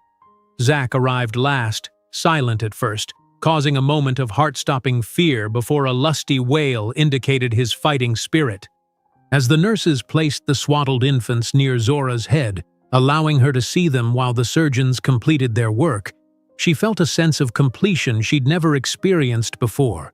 These 3 perfect beings were hers, created from her determination, carried through adversity, born into a world where they would want for nothing. "Hello, my loves," she whispered, tears streaming down her face. "We've been waiting for you." In the recovery room, as Zora drifted in and out of consciousness, a nurse took a photo that would later become famous in business circles. Zora in the hospital bed, 3 tiny babies in her arms, laptop open beside her as she conducted a $5 million deal via video conference, her voice never wavering despite her recent major surgery. Looking at the 3 perfect faces of her children, Zora silently promised that they would never know rejection or abandonment, but she couldn't predict that 10 years later, the man who had abandoned her pregnant would be face to face with the family she had built alone. Looking at her children's perfect faces, Zora made a silent promise they would never know the pain of rejection she had experienced. The 3 tiny beings in the NICU incubators, connected to monitors with gentle beeping sounds, represented everything she had fought for, a future entirely on her terms. The doctors kept the triplets in the hospital for 3 weeks, standard procedure for babies born at 34 weeks. Zora refused to leave, converting a private room into a temporary office. Against medical advice, she was back on video calls within 48 hours of her C-section, wincing through the pain as she approved critical decisions for ZW Ventures. "You're pushing too hard," Teresa scolded, watching Zora attempt to stand unassisted 5 days post-surgery. "I've built this life for them," Zora replied, nodding toward the NICU. "Every minute I spend building the company is an investment in their future." By the time Maya, Elijah, and Zach were cleared to go home, Zora had secured a spacious 3-bedroom apartment in Chelsea with a dedicated nursery. She had hired Claudia, an experienced night nurse with impeccable references, to help manage the overwhelming logistics of caring for 3 newborns while running a company. "Will you be returning to the office full-time, Ms. Williams?" Morgan asked during their first meeting after the births. Zora considered the question while holding Zach, the smallest of the triplets. "No. We'll convert the 3rd bedroom into a home office. I'll work from here 3 days a week and go into the office for 2. This unconventional arrangement raised eyebrows among traditional investors, but Zora remained unmoved by their concerns. She had learned through bitter experience that conforming to others' expectations came at too high a price. The early months passed in a sleepless blur. Zora would feed one baby while on conference calls, review contracts during rare quiet moments, and sometimes conduct meetings with a sleeping infant strapped to her chest. The physical toll was immense, her body still recovering from major surgery while adapting to the demands of motherhood, but she refused to separate her professional and maternal identities. "Most CEOs wouldn't bring a baby to an executive meeting," commented one board member when Zora arrived with Maya cradled in a sling. "Most CEOs haven't given birth to triplets while launching a company," she replied evenly. "We can either acknowledge that women executives have children, or we can continue pretending work happens in a vacuum separate from life." The comment, reported in a business blog covering women in technology, sparked a minor sensation. Overnight, Zora became a symbol for working mothers in leadership positions. Invitations for speaking engagements flooded in, most of which she declined, focusing instead on the 2 priorities that consumed her: her children and her company. By the triplets' first birthday, ZW Ventures had expanded to occupy 3 floors in the Flatiron building.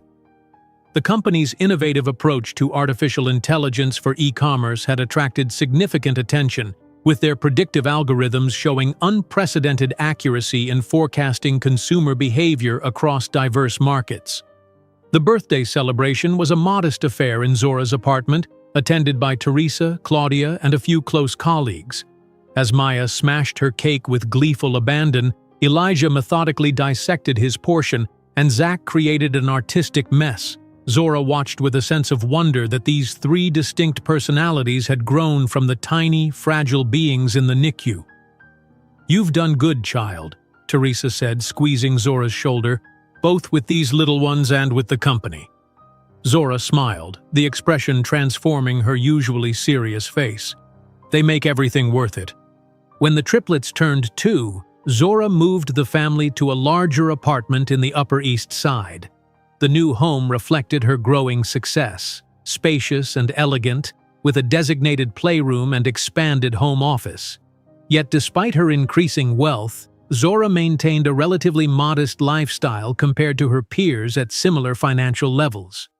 "You could buy that penthouse you were looking at," Teresa pointed out as they unpacked boxes in the new apartment. "You can certainly afford it."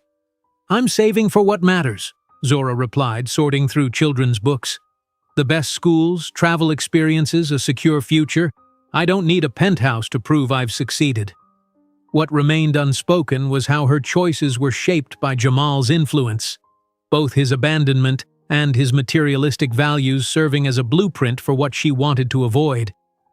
As the children grew, Zora established clear routines that balanced her work responsibilities with dedicated family time.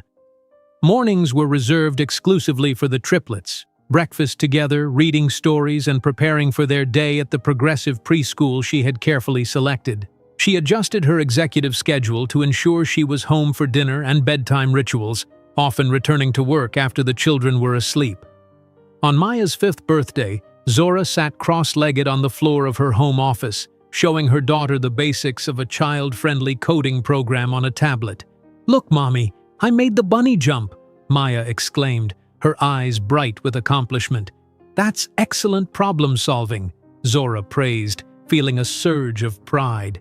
She repeated similar sessions with Elijah and Zach, noting how each approached challenges differently, Maya with bold confidence, Elijah with methodical precision, and Zach with creative innovation.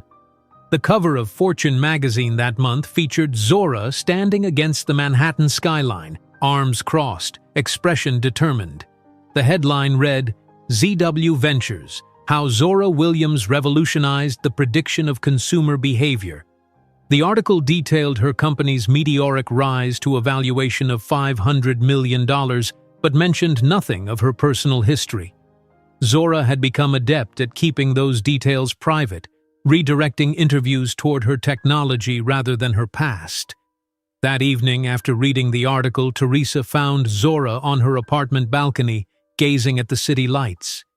"You never told them about Jamal," Teresa observed. "My success isn't defined by his rejection," Zora replied, sipping her tea. "And my children don't need to carry that story." The conversation shifted when Elijah appeared at the doorway, clutching a book about planets, eager for his mother's attention. As the triplets approached their 7th birthday, Zora finally agreed to purchase the penthouse she had long resisted. A stunning space overlooking Central Park with ample room for 3 growing children and Teresa, who now lived with them as a beloved grandmother figure. The move coincided with ZW Ventures crossing the billion-dollar valuation threshold following a revolutionary breakthrough in their predictive algorithms. "Mommy, is this whole place ours?" Zach asked, running through the expansive living room, his siblings close behind. "It is," Zora confirmed, watching them explore with delight. "This is our home." That night, after the children were asleep, Zora sat in her new office, reviewing a confidential report her assistant had prepared. It detailed the steady decline of Williams Petroleum under Jamal's leadership, the company struggling to adapt to changing energy markets, its stock price falling as renewable energy gained momentum. The report also noted Jamal's 3rd divorce, this time from a French heiress, with tabloids speculating about financial settlements and infidelity. Zora closed the file without emotion. She maintained these discreet monitoring reports not from vindictiveness, but as strategic intelligence. Knowing Jamal's trajectory helped her understand the business landscape and, admittedly, provided a certain validation of her own choices. The question she had been dreading eventually came when the triplets were 8. During a family dinner, Maya looked up from her plate with curious eyes. "Emily at school says everyone has a dad. Where's our dad?" The room fell silent. Zora had prepared for this moment, consulting child psychologists about age-appropriate responses. "Families come in many different forms," she explained gently. "Some have a mom and dad, some have 2 moms or 2 dads, and some, like ours, have 1 parent. I chose to have you because I wanted to be your mother very much." "But how did we get made without a dad?" Elijah asked, his scientific mind seeking logical explanations. Zora explained in simple terms about donor conception and her choice to become a mother on her own terms. The children accepted the explanation with the uncomplicated acceptance of young minds, more interested in whether they could have ice cream for dessert than the complexities of their origin. As ZW Ventures continued its expansion, Zora maintained her commitment to diverse hiring practices, creating family-friendly policies that attracted talented professionals who had been marginalized by traditional corporate structures. The company's headquarters became known for its on-site childcare center, flexible scheduling options, and emphasis on work-life integration rather than the elusive balance that so many found impossible to achieve. "You've created something revolutionary," commented a business reporter during a rare interview Zora granted for a special issue on workplace innovation. "Not just technologically, but culturally." "I built the company I needed when I was starting out," Zora replied simply. "One that recognizes talent regardless of packaging and understands that employees are whole humans with lives beyond their desks." The global pandemic that swept across the world when the triplets were 9 presented both challenges and opportunities. While many businesses floundered in the economic uncertainty, ZW Ventures' predictive algorithms proved remarkably accurate in forecasting the dramatic shifts in consumer behavior. Working from her penthouse, now converted partially into a command center, Zora led marathon strategy sessions while the children attended virtual school in the next room. When Claudia contracted the virus, Zora juggled homeschooling, caregiving, and steering her company through economic turbulence without missing a beat. "Our AI predicted the surge in home fitness equipment 3 weeks before it happened," she explained during an emergency board meeting conducted via video conference, Zach's artwork visible on the wall behind her. We've already redirected our clients' inventory strategies to capitalize on this trend. The success of ZW Ventures during the pandemic catapulted the company's valuation beyond $2 billion. While other businesses shuttered, Zora's foresight had positioned her company not just to survive, but to thrive in the changed landscape. On the Triplets' 10th birthday, Zora surveyed her life with quiet satisfaction. Her children were thriving, Maya already showing leadership qualities that teachers remarked upon, Elijah winning the state science competition with a project on sustainable energy, and Zach selling his first painting at a school charity auction for a surprising sum. That evening, as the children blew out candles on 3 separate cakes, a tradition Zora had established to honor their individuality, her phone pinged with a notification. Opening it discreetly, she found an invitation that made her breath catch momentarily. The National Economic Forum had selected her as their keynote speaker for the annual gala at the Waldorf Astoria, the first Black woman to receive such an honor. The irony wasn't lost on her. 15 years ago, Jamal had told her she would never belong in those elite circles. Now she would be the central voice defining the future of American business, addressing the very power brokers who had once been his peers. Observing the empire she had built and the 3 brilliant children she was raising alone, Zora didn't know that in just 3 months she would receive an invitation that would change everything, to be the first Black woman to speak as the keynote presenter at the National Economic Forum, where fate planned a 15-year delayed reunion. The invitation to speak at the National Economic Forum rested on Zora's desk as she gazed through the floor-to-ceiling windows of her office at ZW Ventures. Manhattan spread before her like a kingdom, the afternoon sun glinting off skyscrapers that housed corporations she now competed with, or outperformed. She ran her fingertips over the embossed lettering of the invitation, the irony not lost on her. 15 years ago, Jamal had told her women like her didn't belong in these circles. Now she would be defining the conversation. "Ms. Williams?" Morgan's voice interrupted her thoughts as her assistant entered with a tablet in hand. "The executives from Google are waiting in the conference room." Zora nodded, adjusting the sleeves of her custom Armani suit. At 38, she had perfected the art of commanding presence, shoulders back, chin lifted, eyes direct. "Tell them I'll be there in 5 minutes. I want to review the latest analytics first." Morgan hesitated, her gaze falling to the tablet where the complete guest list for the forum had just been updated. "There's something else you might want to see before the meeting." "What is it?" Zora asked, checking the latest revenue figures on her own tablet. Morgan bit her lip, weighing her words carefully. The final attendee list for the Economic Forum came through. "I noticed, well, Jamal Williams is on it, CEO of Williams Petroleum."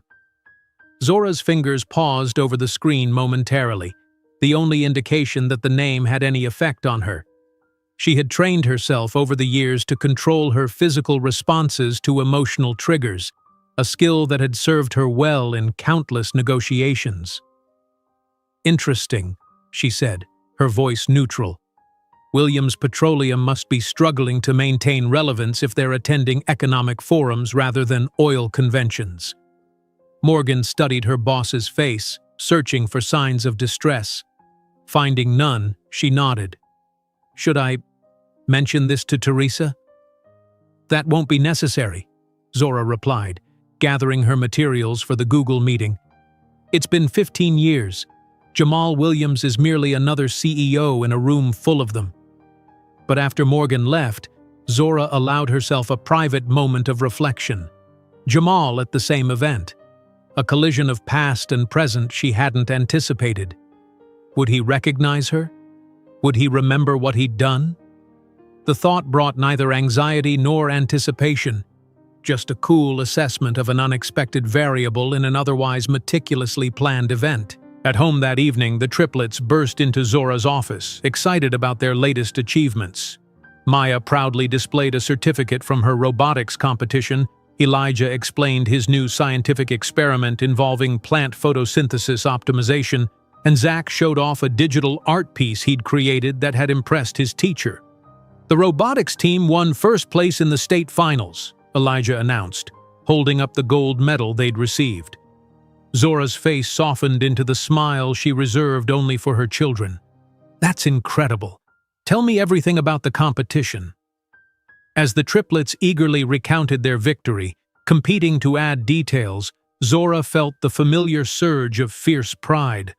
These brilliant, confident children were her true legacy, not the billions in her bank account or the technology that bore her name. "We're having celebratory ice cream," declared Maya with the authority of an eldest child, though only by minutes. "Absolutely," Zora agreed, checking her watch. "And then homework before bed. I have an important speech to prepare for." "The big fancy hotel one?" asked Zach, always attentive to details others missed. "Yes, the Economic Forum at the Waldorf Astoria," Zora confirmed. "You three will be coming with me, remember? We've already picked out your formal attire." "Will there be other kids?" Elijah asked practically. "A few," Zora replied. "Children of other executives. But more importantly, you'll see your mother making history as the first black woman to deliver the keynote address." Later, after the children had gone to bed, Zora sat in her home office reviewing her speech titled "Innovation and Inclusion: The Future of American Technology." Teresa brought her a cup of chamomile tea, settling into the chair opposite her desk. "Morgan seemed concerned when she called me earlier," Teresa said casually. "Something about the forum guest list?" Zora looked up, unsurprised that Morgan had contacted Teresa despite instructions to the contrary. "Jamal will be attending." Teresa's eyebrows rose. "Ah, how do you feel about that?" "I don't," Zora replied, taking a sip of tea. "He's irrelevant to my life now." Teresa studied her former protege, now a formidable business leader and mother. "You've come so far that it's easy to forget what you endured. Seeing him might bring back memories you've sealed away." "I've never sealed them away," Zora corrected her. "I've integrated them. Everything I am, everything I've built, exists partially because of what he did. I wouldn't have my children, this company, this life if he hadn't shown me exactly who he was 15 years ago." Teresa nodded, acknowledging the truth in Zora's words. "Will you speak to him if he approaches you?" "With the same professional courtesy I'd extend to any other CEO," Zora replied, returning to her speech draft. "Nothing more, nothing less." The following morning, Zora led a full executive team meeting to finalize preparations for the product launch that would follow the Economic Forum. Her leadership style had evolved over the years, still demanding excellence, but now with a confidence that inspired rather than intimidated. Her team, diverse in background but unified in vision, had helped build ZW Ventures into a technology powerhouse that had fundamentally changed how businesses understood and responded to consumer behavior. "The pandemic proved our algorithms are light years ahead of competitors," summarized Amir, her chief technology officer.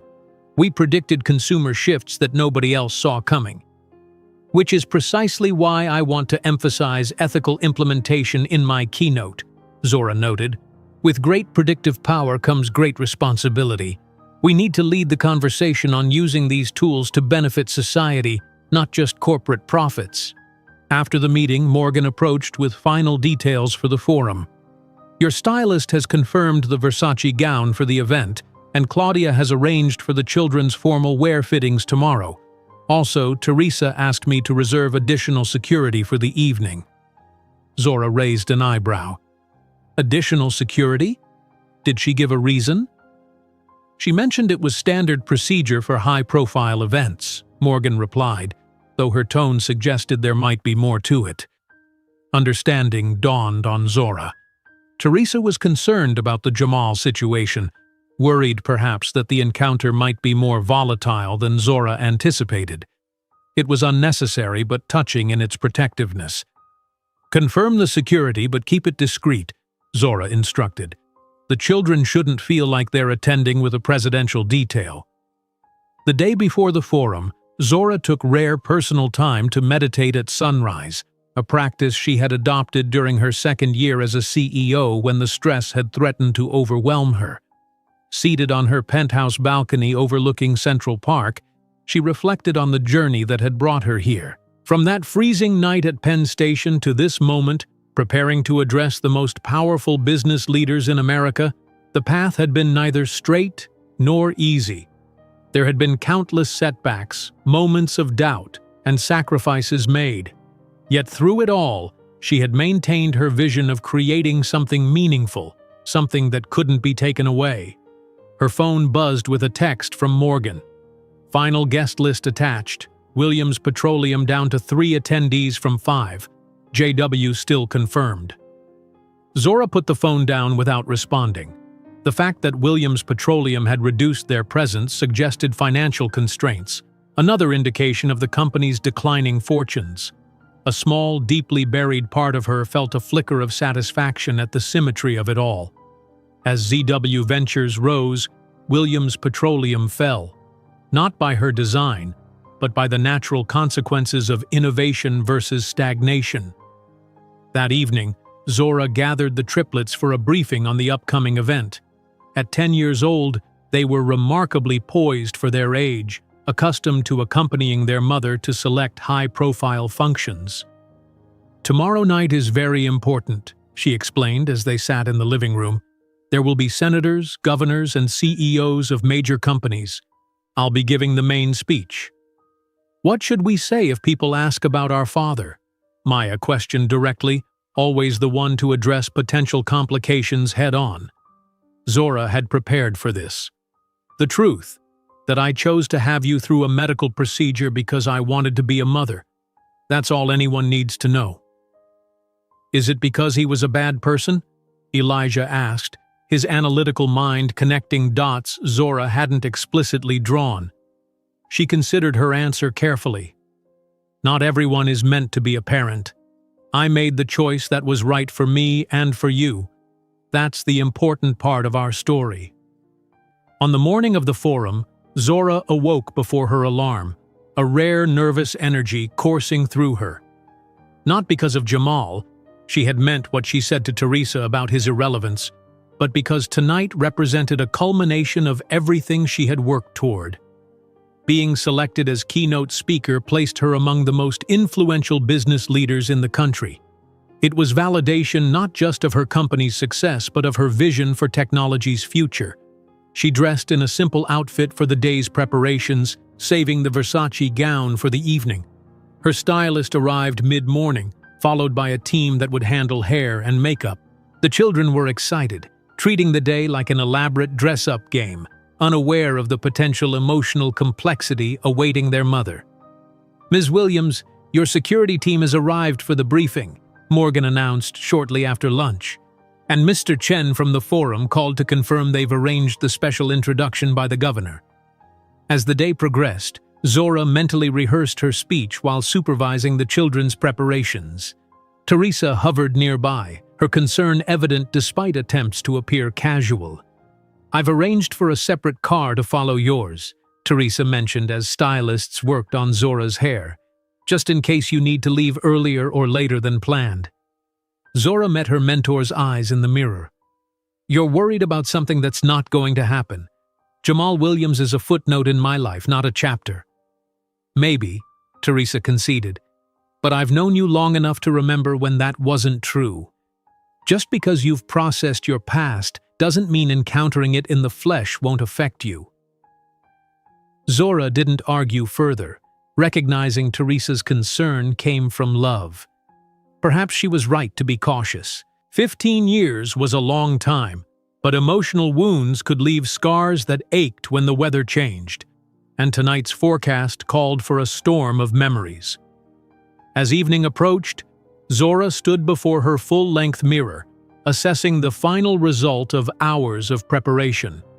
The black Versace gown, designed exclusively for her, embodied everything she had become: elegant, powerful, unapologetic. Her hair was styled in a sophisticated updo that complemented her natural texture, and the diamond necklace at her throat caught the light with every breath. "Mommy, you look like a queen," Maya gasped, entering the room in her own age-appropriate formal dress.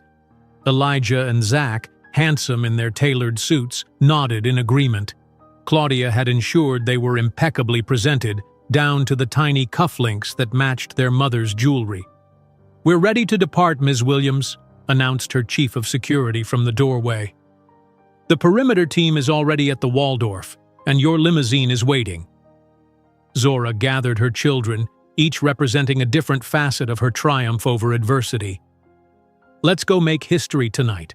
As the Rolls-Royce limousine with the discreet ZW Ventures logo glided through Manhattan's streets, Zora couldn't know that between the 100 CEOs invited to the exclusive event was a name she hadn't heard spoken in 15 years. Jamal Williams, now CEO of Williams Petroleum, a company fighting to remain relevant in the age of renewable energy. She also didn't know that fate had planned a reunion that would shake the foundations of the American corporate world. The Waldorf Astoria glowed with golden light, its historic facade illuminated against the Manhattan night sky. Limousines and luxury cars formed an elegant procession along the entrance, depositing the nation's most powerful business leaders onto the red carpet that led into the Grand Hotel. Photographers jostled behind velvet ropes, capturing images of America's corporate elite in their finery. When the white Rolls-Royce bearing the discreet ZW Ventures logo pulled up to the entrance, a noticeable hush fell over the crowd. The chauffeur opened the door with practiced precision, and Zora Williams emerged, a vision in her custom Versace gown. The photographers, recognizing the rare opportunity to capture the notoriously private CEO, erupted in a frenzy of flashing lights. "Ms. Williams, over here! Zora, look this way!" She acknowledged them with a composed smile before turning to help her children from the car. The triplets emerged with remarkable poise for 10-year-olds, flanking their mother with practiced ease. Their appearance together, the successful CEO and her 3 identical children, created an immediate sensation. "Ms. Williams, welcome!" The director of the Economic Forum hurried down the steps to greet her personally, bypassing several other arriving executives. "We're honored to have you as our keynote speaker this year." "Thank you for the invitation," Zora replied, her voice carrying the quiet authority that had become her trademark. "I'm looking forward to the discussions tonight." As she entered the opulent lobby, Zora felt rather than saw the attention directed her way. Fellow executives nodded respectfully. Politicians smiled eagerly, hoping for an introduction. It was a far cry from how she had been treated in corporate settings early in her career. Dismissed, overlooked, relegated to getting coffee while men with half her intelligence commanded the room. Maya tugged gently at her mother's hand. "Everyone's looking at you," she whispered. "They're looking at all of us," Zora corrected with a smile. "Be yourselves. You belong here as much as anyone." Inside the grand ballroom, crystal chandeliers cast a warm glow over elaborately decorated tables. Place cards indicated the carefully orchestrated seating arrangements, with Zora and her children assigned to the central table alongside the governor, 2 senators, and the CEO of America's largest bank. On the opposite side of the vast room, Jamal Williams entered alone, adjusting his bow tie with fingers that betrayed a slight tremor. At 43, he still cut an attractive figure, though the past 15 years had left their mark. Lines around his eyes that spoke of stress rather than laughter, a certain tightness around his mouth that suggested discontent. His tuxedo, while expensive, hung slightly loose on his frame, as if he had recently lost weight. "Usual scotch, Mr. Williams?" asked a passing server who recognized him from previous events. "Double," Jamal replied, taking the glass and scanning the room with the anxious energy of a man whose social standing had become precarious. Thomas Harrington, CEO of a mid-sized tech company, approached him with a collegial clap on the shoulder. "Jamal, didn't expect to see Williams Petroleum represented tonight. Thought you'd be at the Houston Energy Conference." Jamal forced a smile. "Diversifying our connections. Oil isn't the only game anymore." "Tell me about it," Thomas laughed. "These tech companies are eating everyone's lunch. Speaking of which, have you seen tonight's keynote speaker, Zora Williams from ZW Ventures? Woman's a genius with predictive algorithms. Her company saved half the retailers in America during the pandemic. Jamal's glass paused halfway to his lips. Zora Williams? Yes, over there. Thomas gestured toward the center of the room. The stunning woman in black Versace with those 3 identical kids. Word is she's worth north of $2 billion now. Self-made, too. Came from nothing. Built an empire in artificial intelligence. Jamal turned slowly, his eyes finding the figure Thomas indicated. The glass nearly slipped from his suddenly numb fingers. It was impossible, and yet unmistakable. The woman commanding attention across the ballroom, elegant, poised, radiating quiet power, was Zora. The same woman he had discarded like unwanted baggage 15 years ago. The woman he had told would never amount to anything without him. "Are you all right?" Thomas asked, noticing Jamal's pallor. "You look like you've seen a ghost." "Something like that," Jamal muttered, downing his scotch in one burning gulp. "Excuse me." Across the room, Zora guided her children through introductions with practiced ease, teaching them through example the subtle art of high-level networking. She hadn't spotted Jamal yet, her attention focused on ensuring the triplets felt comfortable in the unfamiliar environment. "Mrs. Williams, these must be your famous children," Senator Richardson said warmly. "I've heard they're as brilliant as their mother." "They're their own people," Zora replied with a proud smile. "Maya has a gift for leadership, Elijah for science, and Zach for artistic expression." "A pleasure to meet you all," the senator said, clearly impressed by the children's poised handshakes and direct eye contact, skills Zora had deliberately cultivated in them. As they moved through the pre-dinner reception, Zora felt a strange shift in the energy of the room, a ripple of whispers, a subtle realignment of attention. Looking up, she found herself staring directly into the eyes of Jamal Williams from across the crowded space. The moment stretched between them, 15 years collapsing into an instant of recognition. His face registered shock, confusion, and something that might have been shame. Zora's expression remained perfectly composed, betraying nothing of the complex emotions that surged beneath her calm exterior. She simply held his gaze for 3 heartbeats, then deliberately turned away to continue her conversation with the bank CEO, dismissing Jamal as effectively as if he were a stranger of no consequence. The pointed non-acknowledgement left Jamal standing frozen, the empty Scotch glass clutched in his hand. He had prepared himself for many scenarios tonight, potential investors questioning Williams Petroleum's outdated business model, rivals celebrating his company's declining stock, but not this. Never this. During the hour that followed, Jamal watched Zora from a distance, unable to reconcile the confident, accomplished woman before him with the desperate, pregnant girl he had abandoned. She moved through the room with effortless authority, engaged in meaningful conversations with power brokers who clearly valued her insights, while he found himself increasingly relegated to the periphery of discussions. The dinner bell finally rang, summoning guests to their assigned tables. Jamal glanced at his place card, table 14, near the back of the room. The seating arrangement told its own story about his diminished standing. As waiters served the elaborate first course, Jamal continued stealing glances at Zora. The 3 children beside her fascinated him. They appeared to be the same age, 10, perhaps 11, too young to be from their brief marriage. Had she remarried? Created a family with someone else? "Who are those children with her?" he asked his dinner companion, a venture capitalist he vaguely knew. "The triplets? Math prodigy, science genius, and budding artist, if you believe the profiles? She had them through IVF when she was already CEO of her first company. Raises them alone, bit of a legend in Silicon Valley for how she balances motherhood and empire building." Jamal quickly calculated 10 years, not 15. Relief and a surprising pang of disappointment mingled in his chest. Not his children, then. The baby she had been carrying when he left her. What had happened?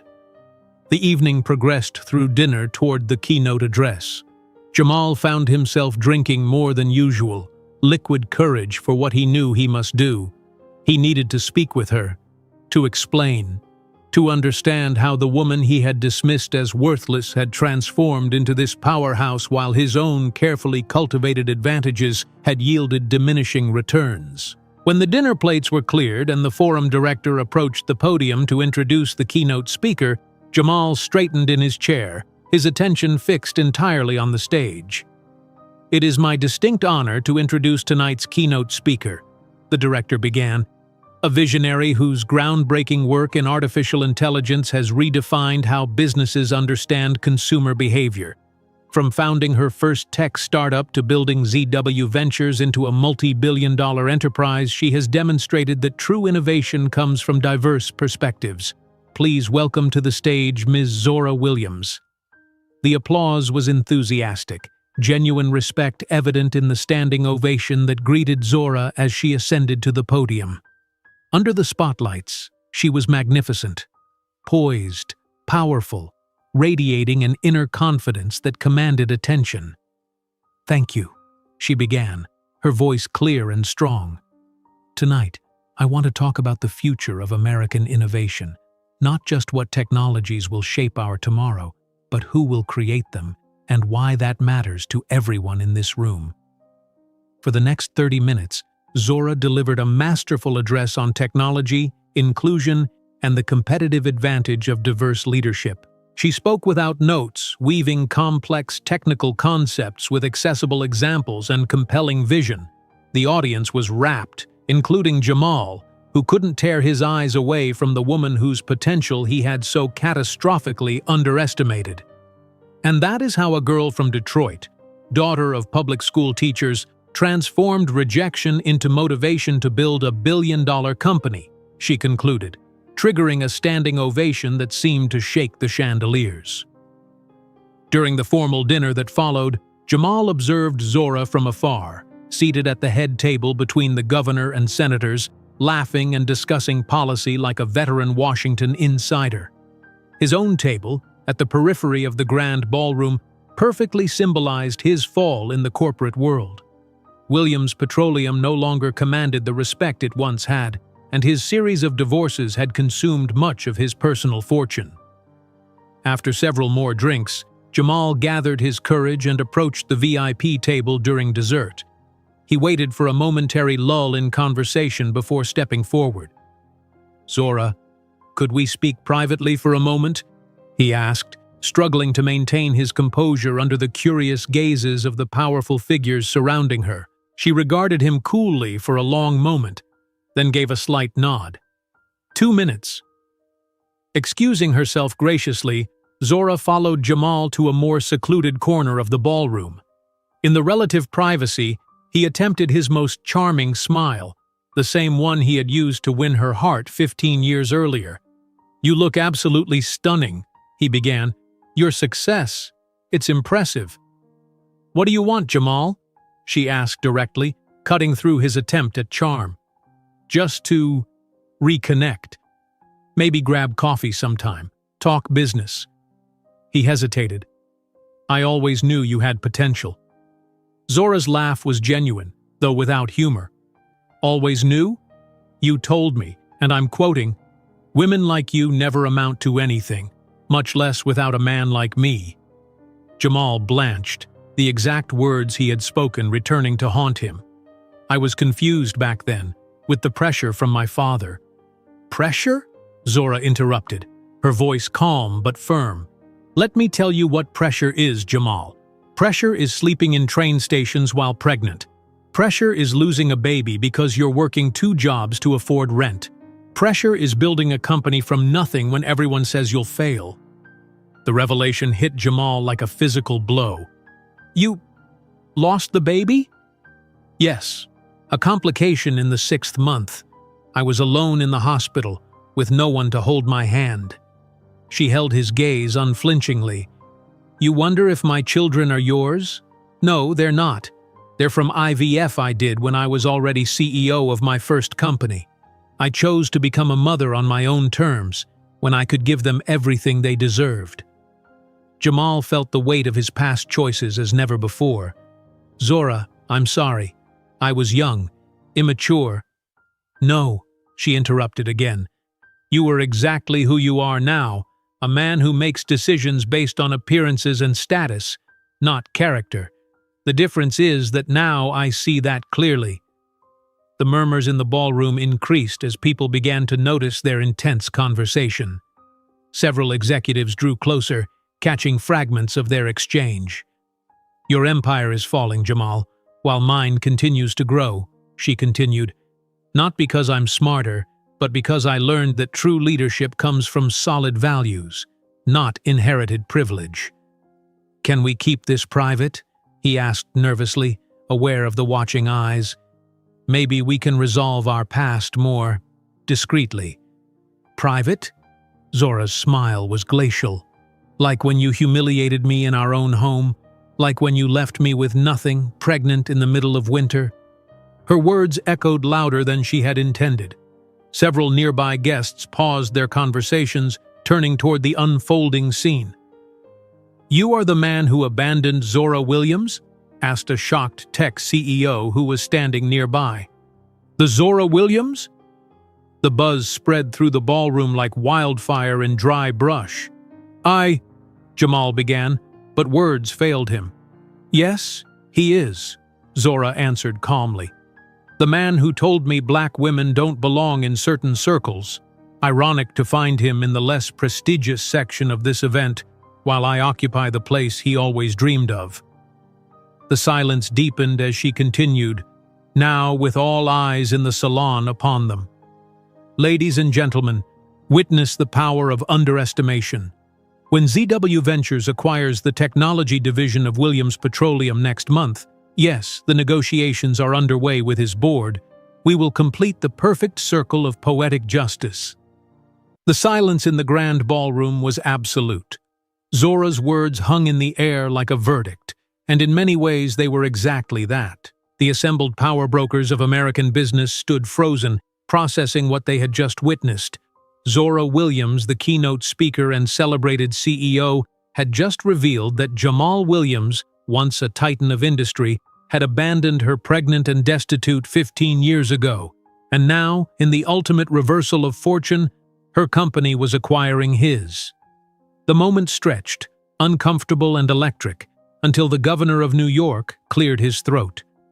"I believe dinner is concluding," he announced, attempting to restore normality to the suddenly charged atmosphere. "Perhaps we should move to the reception area for coffee." The spell broken, conversations erupted throughout the ballroom. Executives clustered in small groups, their voices hushed but animated, eyes darting between Zora and Jamal. The story spread with the efficiency of breaking news, embellished with each retelling. Jamal stood rooted to the spot, his face a mask of humiliation. The scotch he had consumed throughout the evening churned in his stomach as the full impact of what had just happened washed over him. His carefully constructed facade, already crumbling in business circles, had just been completely dismantled in front of the very people whose respect he desperately needed. "Is it true?" asked a board member from a major investment bank, approaching him with barely concealed disgust. "You abandoned a pregnant woman in winter?" Jamal opened his mouth, but no words emerged. What could he possibly say? That it was complicated? That he had been young? That his father had pressured him? Every excuse sounded hollow, even in his own mind. Across the room, Zora maintained her composure, returning to her children at the head table. She bent to speak quietly to them, her face serene despite the storm she had just unleashed. "Is everything okay, Mommy?" Maya asked, sensing the change in the room's atmosphere. "Everything is fine," Zora assured them, her voice steady. "Sometimes adults have complicated histories. Let's enjoy the rest of our evening." Teresa appeared at her side, having witnessed the entire exchange from nearby. "That wasn't exactly how I expected this evening to unfold," she murmured, subtly positioning herself between Zora and the rest of the room, protective as always. "Neither did I," Zora admitted quietly, "but some truths need to be spoken aloud." As the formal dinner concluded, guests moved to an adjoining salon for the networking portion of the evening. Jamal found himself increasingly isolated, conversations dying as he approached groups, colleagues finding urgent reasons to be elsewhere. Even those who had been friendly earlier now maintained a polite distance, unwilling to associate themselves with the evening's villain. A young reporter from the Wall Street Journal who had been covering the forum approached Zora cautiously. "Ms. Williams, David Chen from the Journal. Would you care to comment on what just transpired between you and Mr. Williams?" Zora considered him for a moment. "The past is exactly that, the past. My focus remains on the future of technology and creating opportunities for overlooked talent. But is it true that Williams Petroleum's technology division is being acquired by ZW Ventures?" "I don't comment on deals until they're finalized," she replied smoothly. "Now, if you'll excuse me, it's getting late for my children." As Zora prepared to leave with the triplets, a steady stream of business leaders approached to express their admiration, many offering business cards and invitations to private meetings. The governor himself escorted her to the exit, speaking animatedly about a technology initiative he hoped she would advise on. From across the room, Jamal watched this procession with a mixture of bitterness and dawning comprehension. The world he had known, where men like him were automatically granted deference and respect, was changing. And Zora, whom he had once deemed unworthy, was now at the vanguard of that change. Making a desperate decision, he intercepted her near the grand staircase as she was saying her goodbyes. "Zora, please," he said, his voice low and urgent. 5 minutes. Just 5 minutes somewhere private." She regarded him coolly, then nodded to Teresa. "Take the children to the car. I'll be right there." In a small antechamber off the main lobby, Jamal paced nervously while Zora stood perfectly still, the embodiment of controlled power. "You've destroyed me," he began, accusation edging his tone. "Do you know what this will do to my reputation? To the company?" "Your reputation?" Zora repeated, her eyebrow rising slightly. "Your company? Interesting that these are your concerns, not what you did to me." "I was wrong," he admitted, running a hand through his hair. "What I did was inexcusable. But did you have to humiliate me publicly, in front of everyone who matters?" "I didn't plan to," Zora replied truthfully. "But when you asked to keep things private, as if my suffering should be hidden away while you maintain your facade, something snapped. Why should your dignity be protected when you showed none for mine?" Jamal's shoulders slumped, the fight draining from him. "What happens now?" "Now?" Zora's voice was calm, almost gentle. "Now you experience what I experienced, rebuilding from scratch. The difference is, you still have resources and connections I never had. Your struggle will be nothing compared to what mine was." "And the acquisition? Was that true or just for effect?" "Oh, it's true," she confirmed. "Your board approached us 3 months ago. They've lost confidence in your leadership. The papers will be signed next week." The blow landed with devastating precision. His own board, working behind his back. The ultimate betrayal. "I'll fight it," he declared, a last flare of defiance. "With what leverage?" Zora asked simply. "Your company's stock has dropped 40% in 2 years. Your last 3 products failed to gain market traction. And after tonight," she shrugged elegantly, "your position is untenable." Outside the Waldorf, reporters had begun gathering, alerted by tweets from attendees about the dramatic confrontation. Camera flashes illuminated the night as Zora emerged, walking with measured steps to her waiting Rolls-Royce where Teresa and the children were already seated. "Ms. Williams, can you comment on your history with Jamal Williams? Is it true he abandoned you when you were pregnant? Are you acquiring Williams Petroleum?" Zora paused at the car door, considering the sea of microphones. With the poise that had become her trademark, she turned to address them. 15 years ago, I was told I would never amount to anything. Tonight serves as a reminder that we should be careful about the limitations we place on others, and on ourselves. Now, if you'll excuse me, my children have school tomorrow." The following morning's headlines were merciless. From abandoned to billionaire, the extraordinary story of Zora Williams. Oil heir's cruel past exposed at Economic Forum. Tech visionary reveals shocking history with petroleum CEO. The Wall Street Journal ran a front-page article detailing not only the confrontation, but also piecing together Zora's remarkable journey from homelessness to billionaire status. Business Insider published a scathing analysis of Williams Petroleum's decline under Jamal's leadership, contrasting it with ZW Ventures' meteoric rise. In her penthouse apartment, Zora maintained her normal routine with the children, helping them prepare breakfast before school as if the previous night had been any other business function. "Mom, is that you on Dad's tablet?" Elijah asked, peering over at the device where Teresa was reading the morning news. Zora exchanged a glance with Teresa, who quickly put the tablet away. "Yes, I gave a speech last night that's getting some attention." "Who was that man you were talking to?" Maya asked directly, her perceptive nature missing nothing. "The one who looked upset." Zora took a deep breath. This moment had arrived sooner than she'd anticipated, but she had always promised herself she would answer her children's questions honestly in age-appropriate ways. "That man was my husband a long time ago, before you were born." 3 identical pairs of eyes widened in surprise. "You were married?" Zach asked, incredulous at this revelation about his mother's past. "Briefly, yes," Zora confirmed, spreading jam on a piece of toast with steady hands. "We weren't right for each other and went our separate ways." "Why haven't you ever mentioned him before?" Elijah questioned, always analytical. "Because he wasn't an important part of my story," she answered truthfully. "Some people are in our lives briefly, teaching us something before we move on."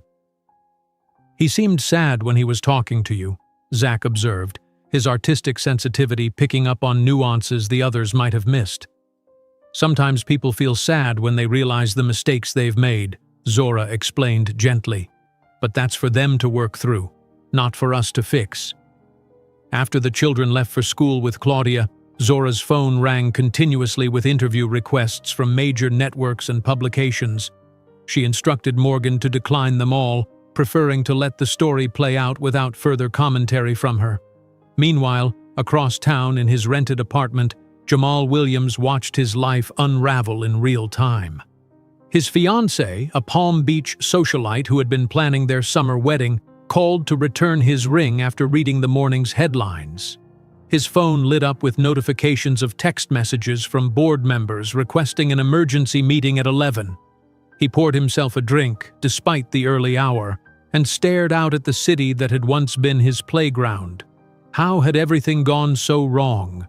From the golden boy of Texas oil to this, disgraced, exposed, and on the verge of professional exile.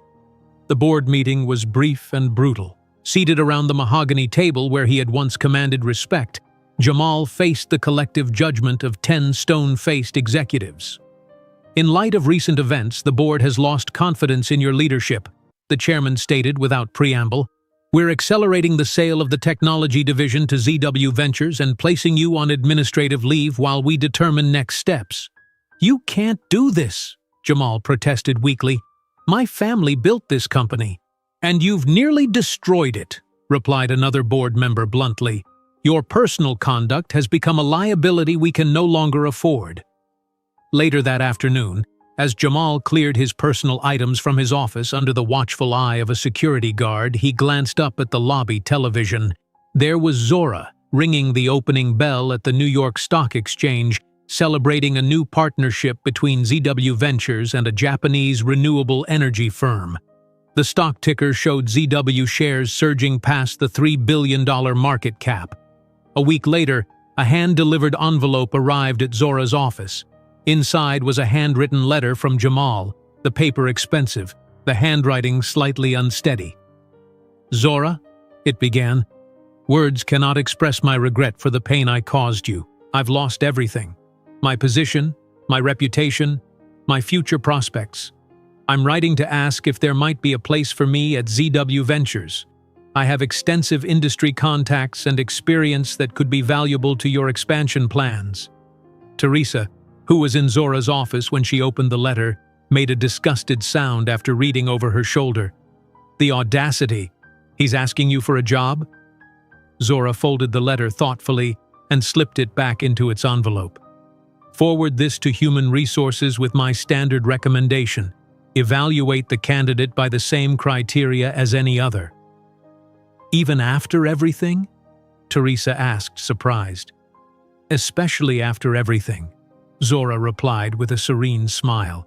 "The greatest victory isn't destroying him, but treating him as I would treat anyone else, without privileges, without disadvantages, just on his own merit." If you enjoyed today's video, I'm sure you'll love the next one. Don't waste time. Just click on the screen.